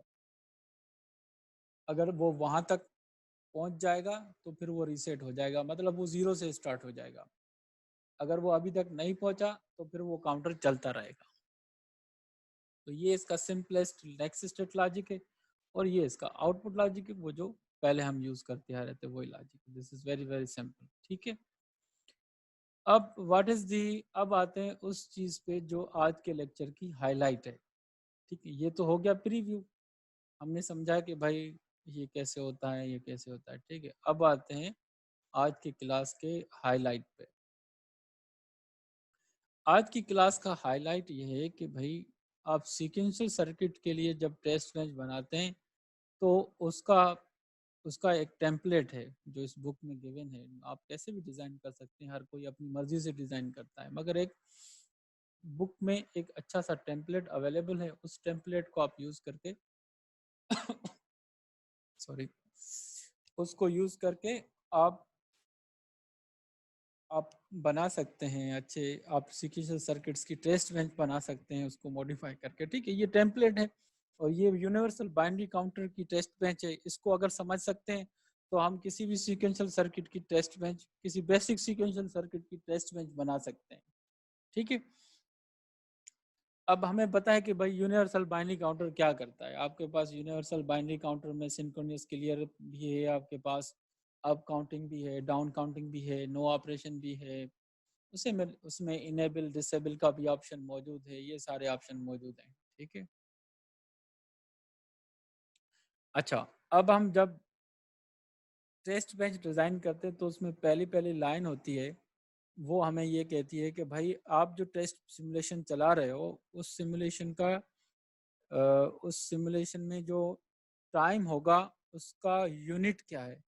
ठीक है, मतलब हम कहते हैं कि भाई उसमें 20 यूनिट डिले कर दो, 10 यूनिट डिले कर दो, 5 यूनिट डिले कर दो भाई, तो उसका यूनिट तो बताओ भाई, कितने यूनिट डिले, मतलब कितने सेकंड्स का, एक यूनिट कितने सेकंड्स का है। तो हमने ऊपर डिफाइन कर दिया है कि भाई एक जो यूनिट है वो 1 नैनो सेकंड का है। अच्छा, अब ये दूसरा नंबर क्या बताता है, आपने कभी गौर किया होगा कि भाई ये तो चलो पता है, ये नैनो सेकंड इसको बता रहा है, ये दूसरा टाइम क्या बता रहा है हमें। ठीक है, तो ये सर कहाँ तक टाइम जाएगा? नहीं। अच्छा, ये PS किसको शो कर रहा है, मुझे ये बता दें। Picosecond. टाइम स्टेप को शो करता है सर। अच्छा, पिको सेकंड छोटा टाइम है या नैनो सेकंड छोटा टाइम है? सर पिको पिको छोटा छोटा है है। Sir. Picosecond, pico -12 10 power. हाँ सही है। अब बताओ ये पिको सेकंड क्या है। सर 10 पिको सेकंड्स जो है ना वो टाइम स्टेप है, जिस तरह मतलब इतने इंटरवल्स में वो चेंज होगा। बात तो आप सही कह रहे हैं। ठीक है, अब मैं आपको बताता हूँ कि मतलब एक टीचर के अल्फाज में बताता हूँ। ठीक है, आप भी सही कह रहे हैं, मैं सिर्फ अपने अल्फाज में बता दूं कि सबको बात समझ में आ जाए। ठीक है, पहला टाइम जो बता रहा है वो ये बता रहा है कि भाई आप अंदर जाके जितने भी टाइम लिखेंगे उसका यूनिट क्या होगा। जैसे मैंने अंदर जाके लिखा हुआ है भाई ये 20 लिखा हुआ है, मैंने यूनिट यहाँ पे डिफाइन नहीं किया कि नैनो सेकेंड या मिली सेकेंड या सेकेंड, तो उसका यूनिट ये बता रहा है कि भाई इसका यूनिट 1 नैनो सेकेंड है। 20 का मतलब होगा 20 नैनो सेकेंड। अच्छा, अब इसका क्या मतलब है, इसका मतलब है कि अगर आपकी सिमुलेशन चलती है तो जब सिमुलेशन चलेगी तो उसकी वेवफॉर्म्स बनेगी, इनपुट वेवफॉर्म्स बनेगी, आउटपुट वेवफॉर्म्स बनेगी।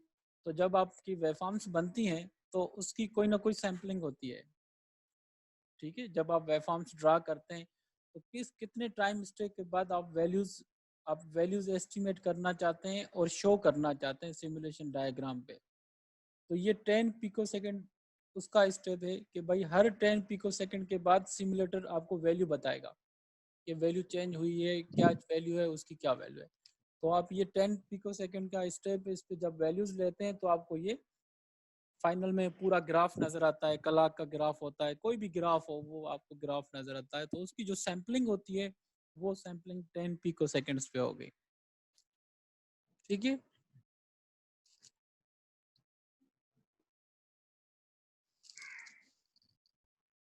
बात समझ में आ गई?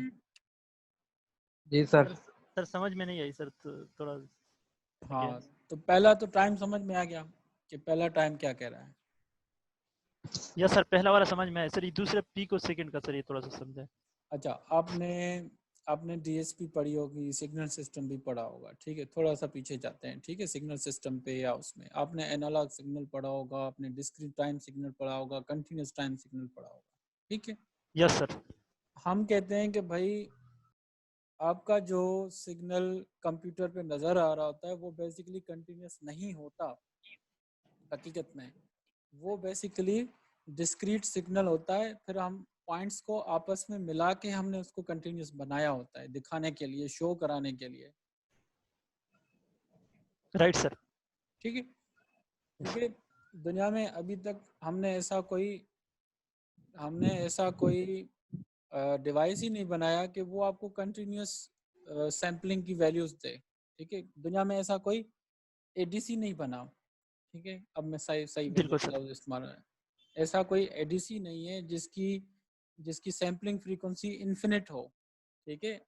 जो भी आप एडीसी उठाएंगे उसकी sampling frequency finite sampling frequency होती है। कोई मेगा का होता है, कोई किलो का एडीसी होता है, वो कोई, तो वो फाइनाइट वैल्यूज पे आपको वो सैंपल करके सिग्नल भेजता रहता है, उसकी डेटा भेजता रहता है, ठीक है।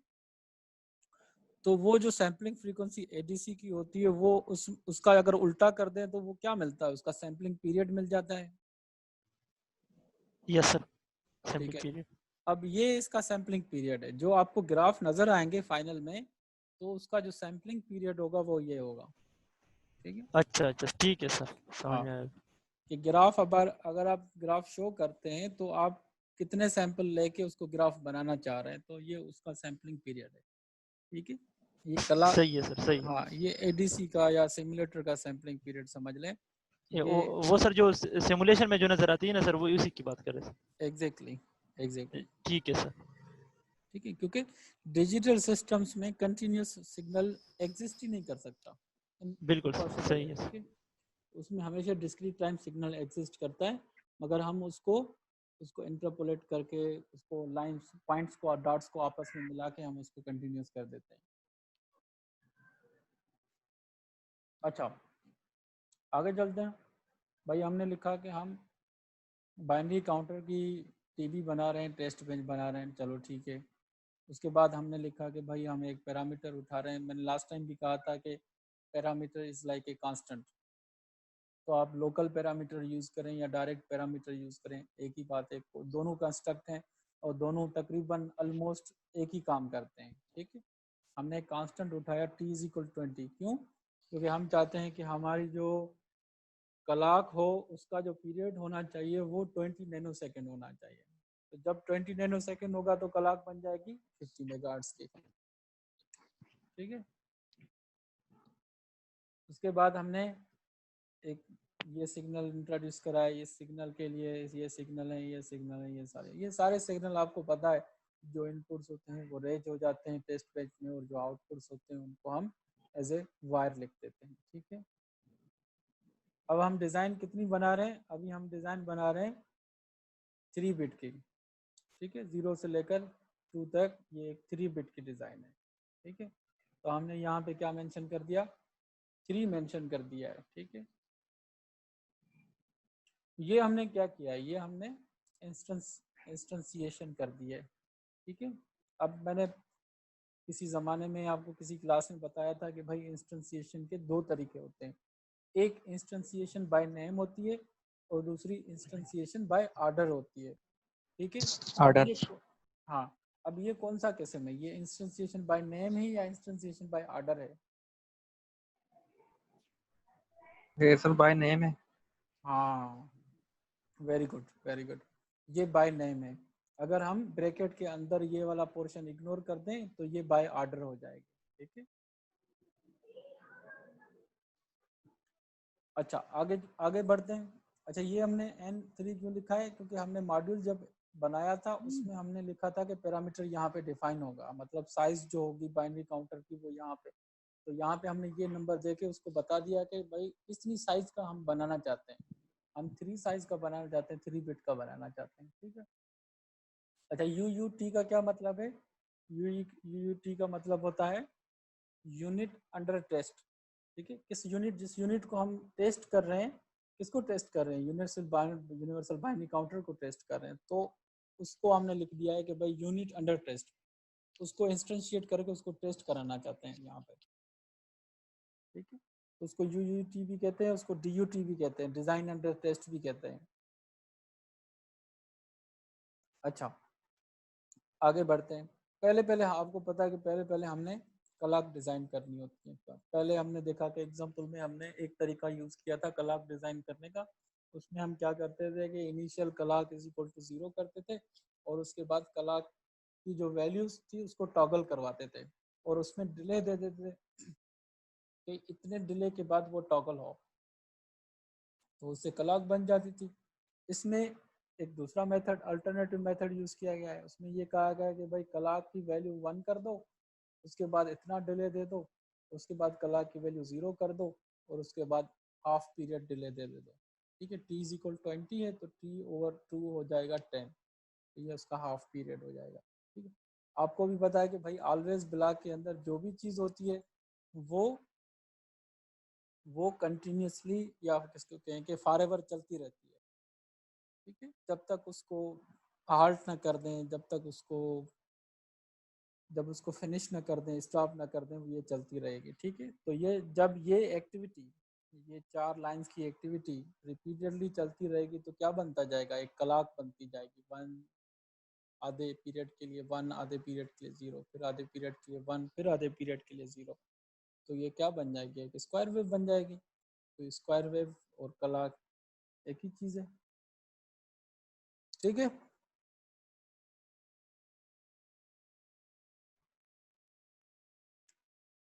अच्छा तो मैं खामोशी को हाँ ही समझता हूँ, ठीक है, मतलब समझता हूँ कि आप जो है ना वो सेटिस्फाई हैं, आपको चीज़ समझ में आ गई है।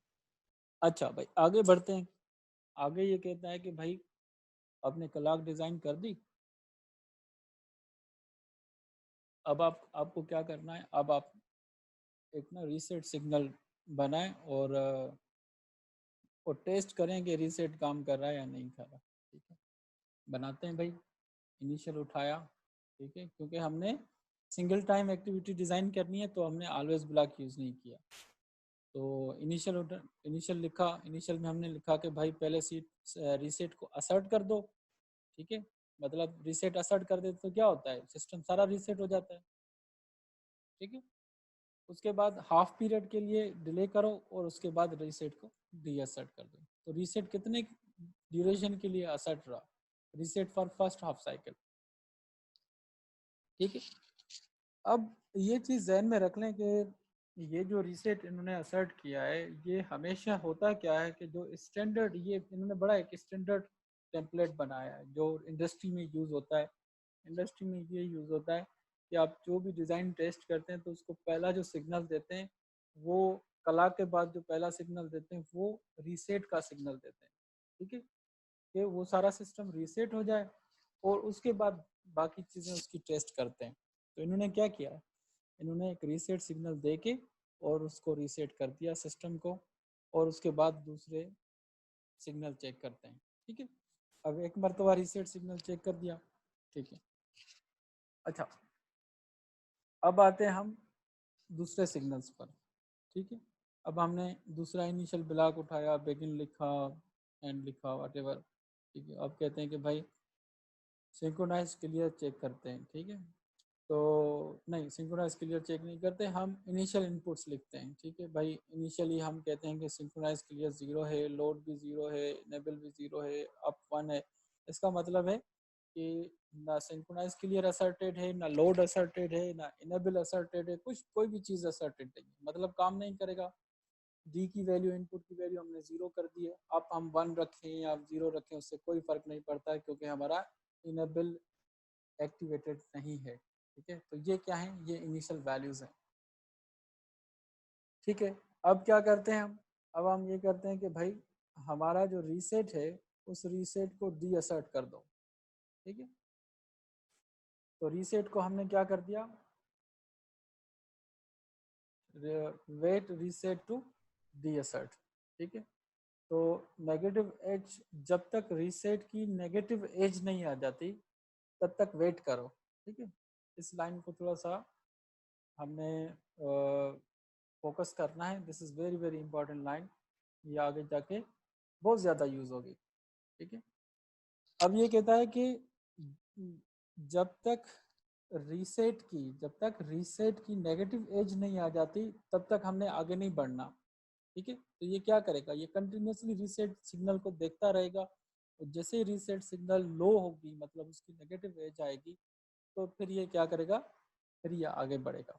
ठीक है, तो रीसेट की मतलब रीसेट नेगेटिव एज आएगी तो रीसेट 0 हो जाएगा, और 0 हो जाएगा तो उसका मतलब है ये डी असर्ट हो जाएगा। उसके बाद क्या कहता है, भाई क्लॉक का वेट करो, कि जब तक क्लॉक की नेगेटिव एज नहीं आ जाती। चलो क्लॉक की भी नेगेटिव एज आ गई। अच्छा, अब इसके बाद क्या कर रहा है, इसके बाद कहता है कि भाई अब दूसरी कंडीशन चेक करनी है हमने। ये होगी सारी इनिशियल कंडीशंस। ठीक है,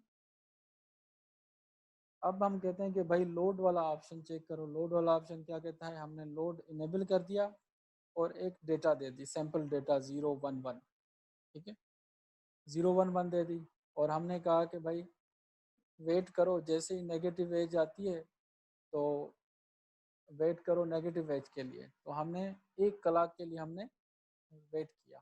ठीक है, इसका क्या मतलब है, थोड़ा सा मैं इसको फिर रिपीट कर देता हूँ। इसको अगर मैं कंबाइन करूँ इन तीनों स्टेटमेंट्स को, तो ये क्या होगा, ये वैल्यू, ये 1 वाली वैल्यू लोड को असाइन हो जाएगी, 011 डी को असाइन हो जाएगी, और ये कब तक असाइन रहेगी, जब तक नेक्स्ट नेगेटिव एज नहीं आती। जब तक क्लॉक की नेक्स्ट नेगेटिव एज नहीं आती तब तक ये वैल्यूज सेम रहेंगी। ठीक है, तो हमने करना क्या है, हमने कुछ वैल्यूज दी हैं और उसको हमने डिले करवा दिया है 1 क्लॉक के लिए, मतलब एक पीरियड के लिए हमने डिले करवा दिया है। ठीक है, तो उस दौरान वो वैल्यूज क्या करती हैं, आउटपुट पे क्या फ़र्क पड़ता है उन वैल्यूज को, वो चेक करना चाहते हैं। ठीक है, अब 1 क्लॉक के बाद हमने फिर वही लोड को हमने डी असर्ट कर दिया।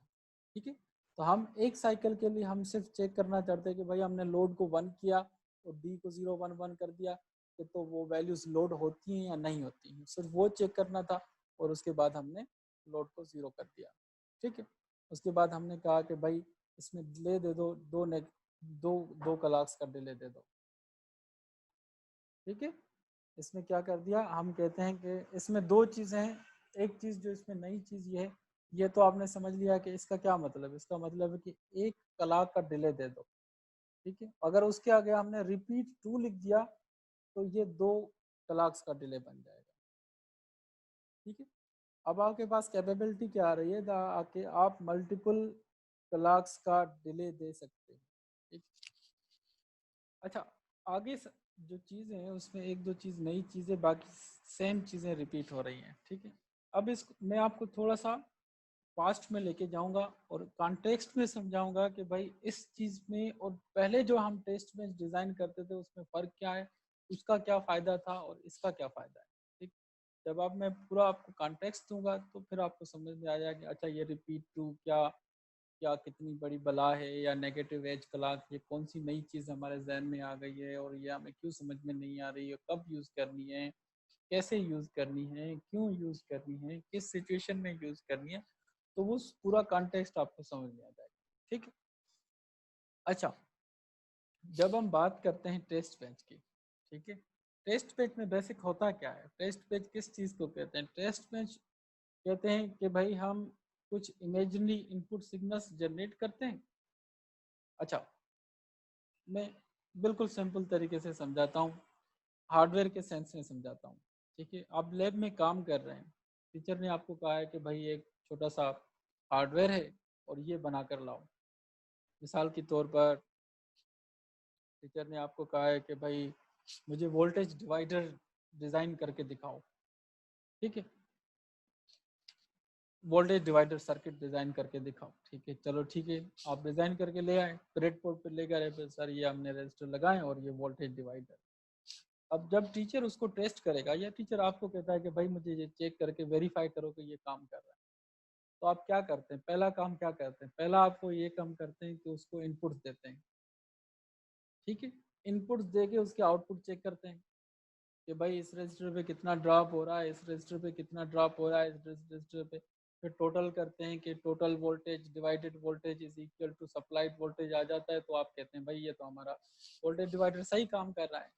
ठीक है, तो इसमें फंडामेंटल आपने किया क्या? आपने हार्डवेयर डिज़ाइन किया, फिर उसने आपने आपने उसको एक इनपुट सिग्नल दिया और आपने आउटपुट के सिग्नल्स उसको मेजर किए या उसको चेक किए कि आउटपुट के सिग्नल, फिर आपने वेरीफाई किया कि काम कर रहा है या नहीं कर रहा। ठीक है, तो प्रोग्रामिंग में हम जो टेस्ट बेंच है एग्जैक्टली वही काम करते हैं, मगर हम कोडिंग को यूज़ करके करते हैं।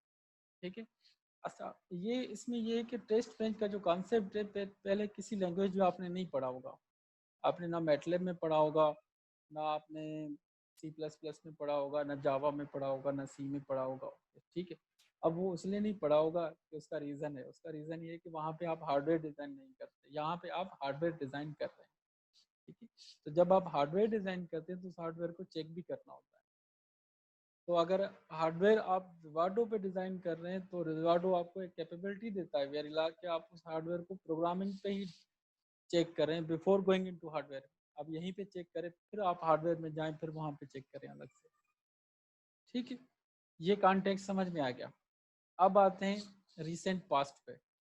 ठीक है, रिसेंट पास्ट में हमने क्या किया था? हमने गेट लेवल मॉडलिंग यूज़ करके, डेटा फ्लो मॉडलिंग यूज़ करके हमने कॉम्बिनेशनल सर्किट्स बनाए थे। याद है सबको? यस सर, याद है सर, वो मल्टीप्लेक्सर वगैरह। हाँ, तो उसमें ये भी याद होगा कि हम उसकी टेस्ट बेंच बनाते थे।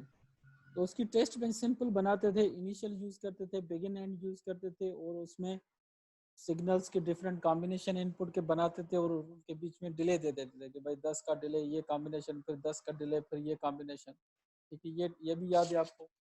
वही एग्जैक्टली सर। ठीक है, अच्छा उसमें ये था कि वो कॉम्बिनेशनल सर्किट था, उसमें हम सिर्फ कॉम्बिनेशंस देते थे कि भाई इनपुट के ये कॉम्बिनेशंस हो सकते हैं, ये कॉम्बिनेशन दे दो। उसमें कोई क्लॉक वगैरह नहीं थी, उसमें कुछ भी नहीं था, एज सेंसिटिव नहीं थे, वो लेवल सेंसिटिव सर्किट थे। ठीक है, अब बात आ गई है सीक्वेंशियल सर्किट की। ठीक है, और सीक्वेंशियल सर्किट में क्लॉक का बड़ा रोल होता है। ठीक है, तो वहाँ पे हम जब टाइम एडवांस करते थे तो हम बिल्कुल लिख देते थे कि भाई 10 नैनो सेकेंड टाइम एडवांस कर दो और उसके बाद ये सिग्नल अप्लाई करो। फिर 10 यूनिट टाइम एडवांस कर दो, मतलब एडवांस का मतलब है डिले दे दो। ठीक है, डिले दे दो या एडवांस कर दो, एक ही बात है। ठीक है, 10 यूनिट डिले दे दो, एडवांस कर दो, फिर ये कर दो। ठीक है, अब यहाँ पे हम क्या करते हैं कि भाई हमें पता होता है कि भाई हमने जो डिले देना है वो हम यहाँ पे 10, 20 यूनिट, 30 यूनिट की बात नहीं करते। ठीक है, यहाँ पे जो एडवांसमेंट की बात करते हैं, सिमुलेशन एडवांसमेंट की या डिले की बात करते हैं, वो इन टर्म्स ऑफ क्लॉक बात करते हैं। ठीक है, अब मैं कहता हूँ कि भाई ये सिग्नल टेस्ट करो 10 क्लॉक्स के लिए, 10 क्लॉक साइकिल्स के लिए टेस्ट करो। ठीक है, मैं कह सकता हूँ कि भाई ये सिग्नल मुझे 5 क्लॉक साइकिल्स के लिए टेस्ट करके दिखाओ काम करता है नहीं करता। ठीक है, सीक्वेंस सर्किट में मैं ऐसे कहूँगा, डिजाइनर ऐसे बोलते हैं। ठीक, ऐसे नहीं कहते कि भाई 10 से नैनो सेकंड के लिए टेस्ट करो या 5 नैनो सेकंड के लिए या 200 नैनो सेकंड के लिए टेस्ट करो, ऐसे नहीं कहते। कहते हैं कि भाई ये इसका ये ऑप्शन टेस्ट करो 50 क्लॉक साइकिल्स के लिए। ठीक है, तो यहाँ पे जो नॉमेनक्लेचर है वो क्लॉक साइकिल्स का यूज होता है टेस्टिंग में।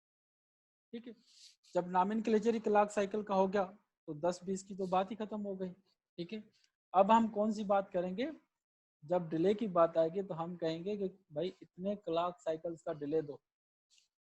ठीक है, तो अब हम यहाँ पे जो मैंने यहाँ पे इसको हाईलाइट कर दिया है, इसका क्या मतलब, इसका मतलब है कि भाई 2 क्लॉक साइकिल्स डिले दे दो, ठीक है।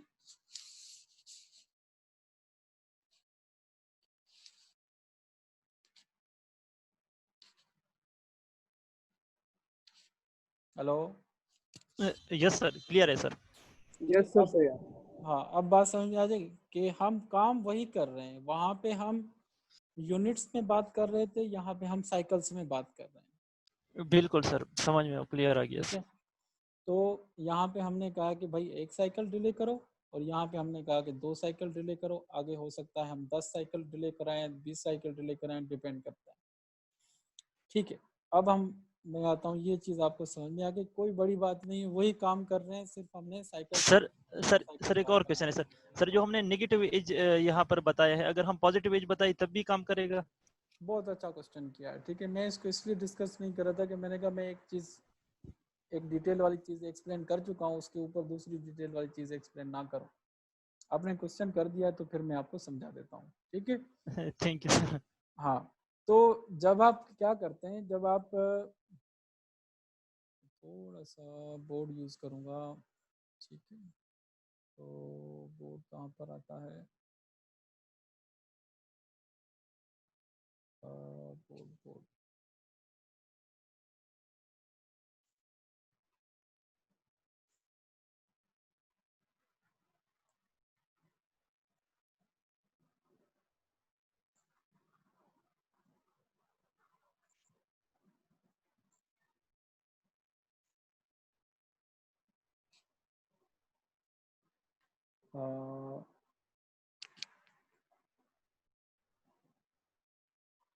अच्छा, आप ऐसा करें, आप सब 5 मिनट का ब्रेक ले लें और आप फिर मुझे ज्वाइन करें, तो मैं इसका ऑप्शन भी देख लेता हूँ बोर्ड का, यहाँ से मुझे मिल नहीं रहा। आप 5 मिनट का ब्रेक लेके आप फिर आ जाएं वापस ज्वाइन ठीक करें। ठीक है है सर। सर, ठीक। ओके,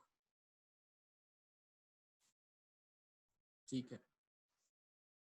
अच्छा भाई, इसमें ये कि ये जो सैंपल ऑफ कोड है, जिसमें ये 5-6 लाइन्स हैं, इसको हम समझते हैं, ठीक है। हमने लोड टेस्ट करना था, उसके बाद उससे पहले हमने ये डिले करवाया, उसके बाद लोड लोड सिग्नल को एक्टिवेट किया और उसको डेटा दी, और फिर हमने डिले करा के लोड के सिग्नल को डीएक्टिवेट कर दिया, ठीक है। यहाँ तक आप याद रखें। शुरू कहाँ से किया था, रीसेट को चेक किया था कि रीसेट डीएसर्ट हुआ है नहीं हुआ, हमने इसको चेक किया था कि भाई ये इसकी नेगेटिव एज आई है नहीं है, फिर हमने लोड सिग्नल को असर्ट किया था और डेटा दे दी थी, ठीक है। ये जहन में रखना है। और अब हम व्हाइट बोर्ड पे चले जाते हैं, ठीक है। अच्छा, व्हाइट बोर्ड में हमने क्या किया है कि for example sample clock signal बनाया है, ठीक है। ये इसका क्लॉक सिग्नल है, ठीक है, क्लॉक सिग्नल आ रहा है। फिर हमने ये कहा है कि जब तक आपकी जो रीसेट है वो आपकी रीसेट डी असर्ट नहीं हो जाती, तो हम वेट करते रहेंगे जब तक आपका रीसेट डी असर्ट नहीं होता, ठीक है। मैं अज्यूम करता हूँ कि रीसेट पहले से असर्ट थी, और एक पॉइंट ऐसी आती है यहाँ पे कि रीसेट आपका डी असर्ट हो जाता है, ठीक है।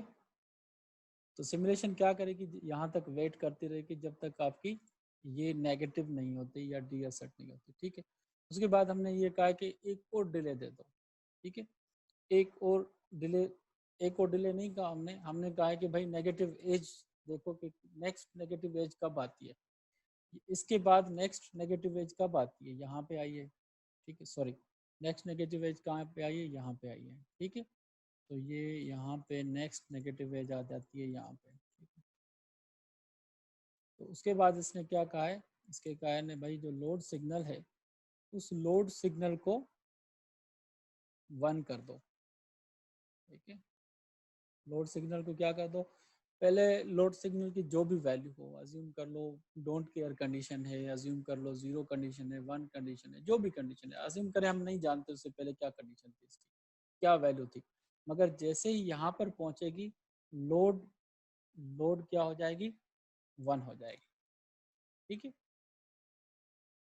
अच्छा, इसमें जो पते की बात है, ठीक है, जैसे रियाज ने क्वेश्चन किया कि भाई हम ये क्यों लिखते आ रहे हैं कि negative edge clock, negative edge clock, इसमें नेगेटिव एज क्यों लिख रहे हैं। इसमें पते की बात ये है कि जो हमारा सर्किट है वो पॉजिटिव एज पे काम करता है। ये जो मैंने लाइनें खींची हैं ये सारी पॉजिटिव एज पे खींची हैं, ठीक है। हमारा जो सर्किट सेंसिटिव है वो पॉजिटिव एज पे सेंसिटिव, मतलब जब भी एग्जीक्यूट करेगा ऑलवेज ब्लॉक्स को एग्जीक्यूट करेगा वो पॉजिटिव एज पे काम करेगा।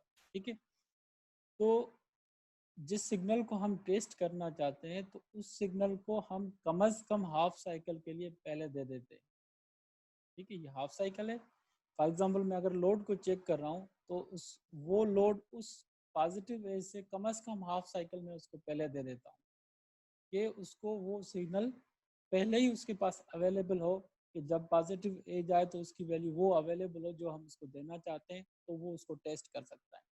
ठीक है, अब इसमें ये है कि हमने यहाँ पे जो आपको पता है कि जब भी हम सर्किट्स यूज़ करते हैं उन सर्किट्स में डिलेज होते हैं, सीक्वेंशियल सर्किट्स में भी डिलेज होते हैं। फ्लिप फ्लॉप आपने सुना होगा, फ्लिप फ्लॉप के अपने डिले होते हैं, सेटअप टाइम होता है, होल्ड टाइम होता है, सैम्पलिंग टाइम होता है। ठीक है, तो हम क्या करते हैं कि भाई जो भी चीज़ टेस्ट करनी होती है क्लॉक से एटलीस्ट हाफ साइकिल पहले हम वो अवेलेबल कर देते हैं। हमने हाफ साइकिल पहले यहाँ पे ये टेस्ट होगी, मगर हाफ साइकिल पहले हमने यहाँ पे इसको बंद कर दिया। ठीक है, चलो अज्यूम करते हैं हम नेगेटिव एज नहीं लिखते हैं, यहाँ पे लिख देते हैं पॉजिटिव एज। क्या फ़र्क पड़ेगा?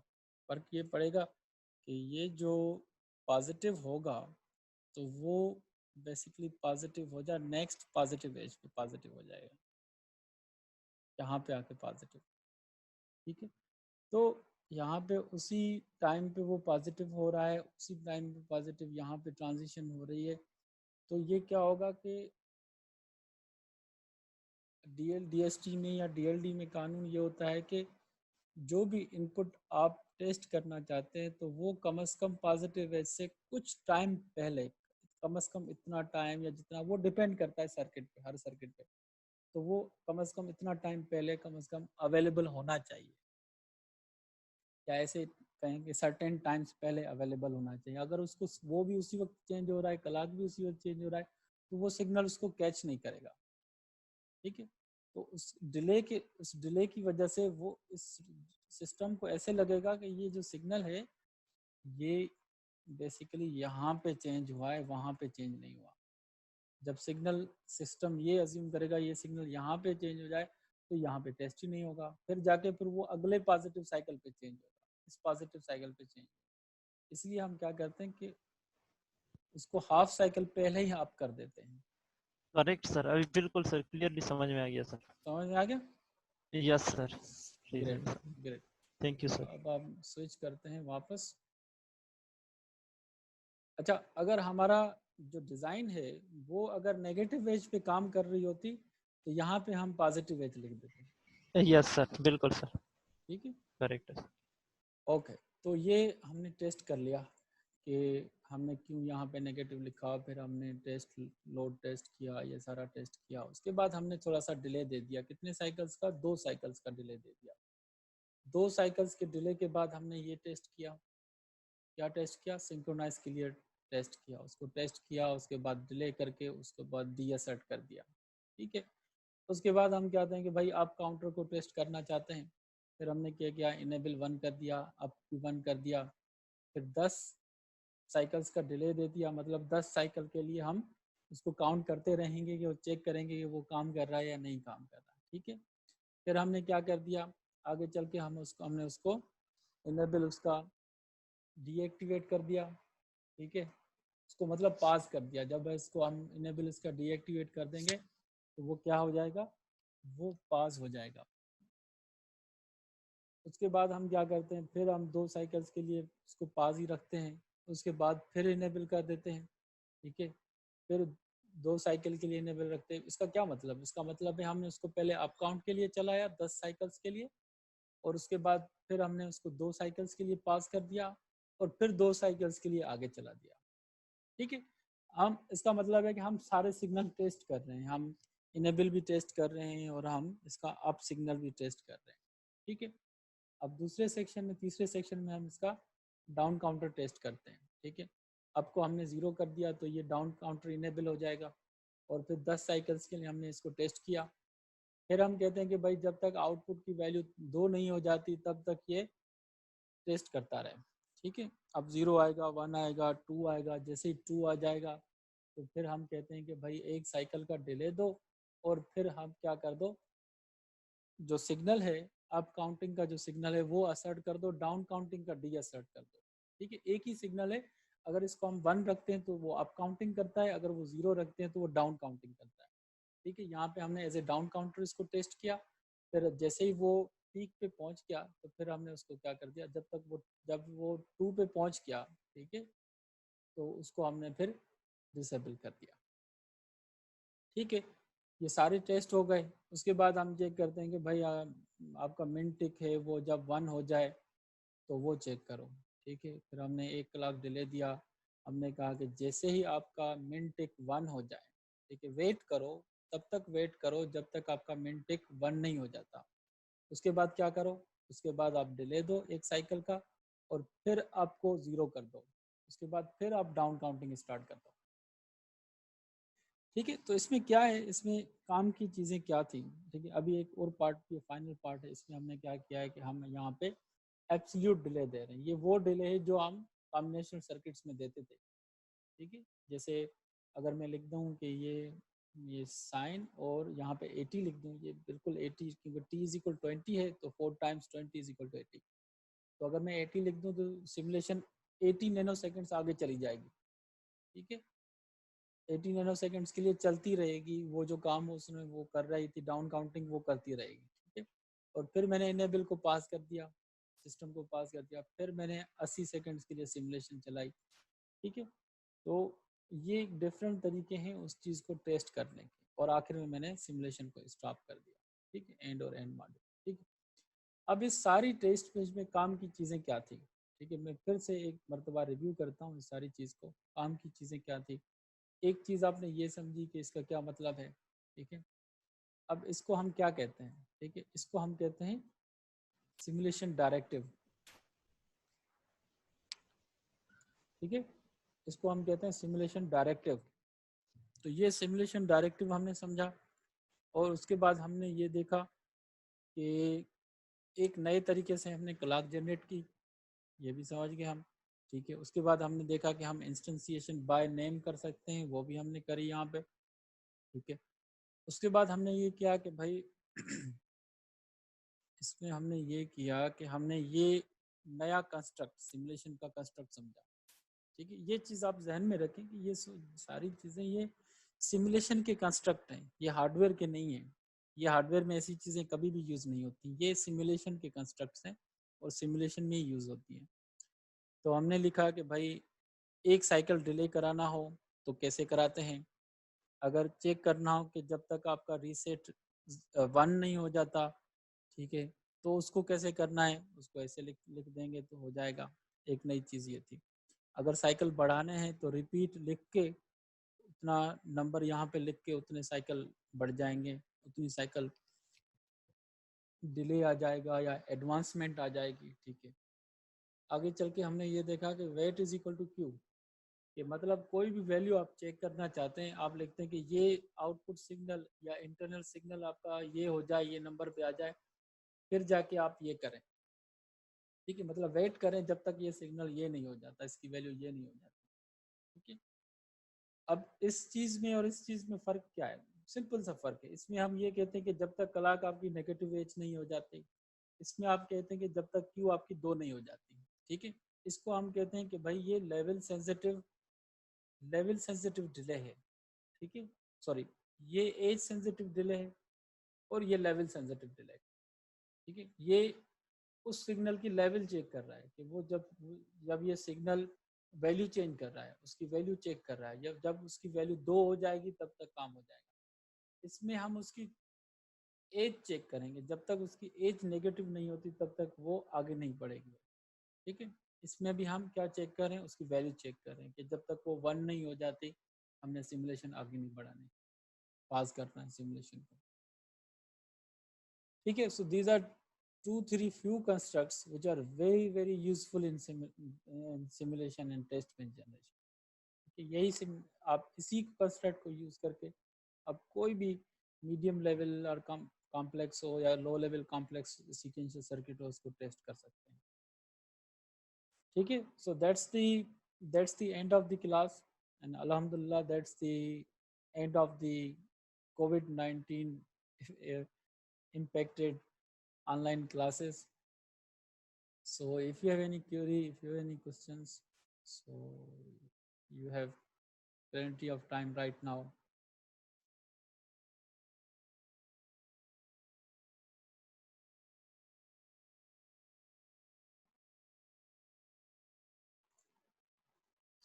हाँ भाई, आकाश आकाश कोई भी बात आप शेयर करना चाहते हैं या पूछना चाहते हैं तो आप करें, फिर हम क्लास को बर्खास्त कर देंगे। सर रिकॉर्डिंग भले आप टर्न ऑफ कर दें। सॉरी, रिकॉर्डिंग आप भले ऑफ कर दें अभी। हाँ हाँ, नहीं वैसे ये मैं वो पोर्शन जो एक्स्ट्रा पोर्शन होते हैं वो मैं ट्रिम कर देता हूँ।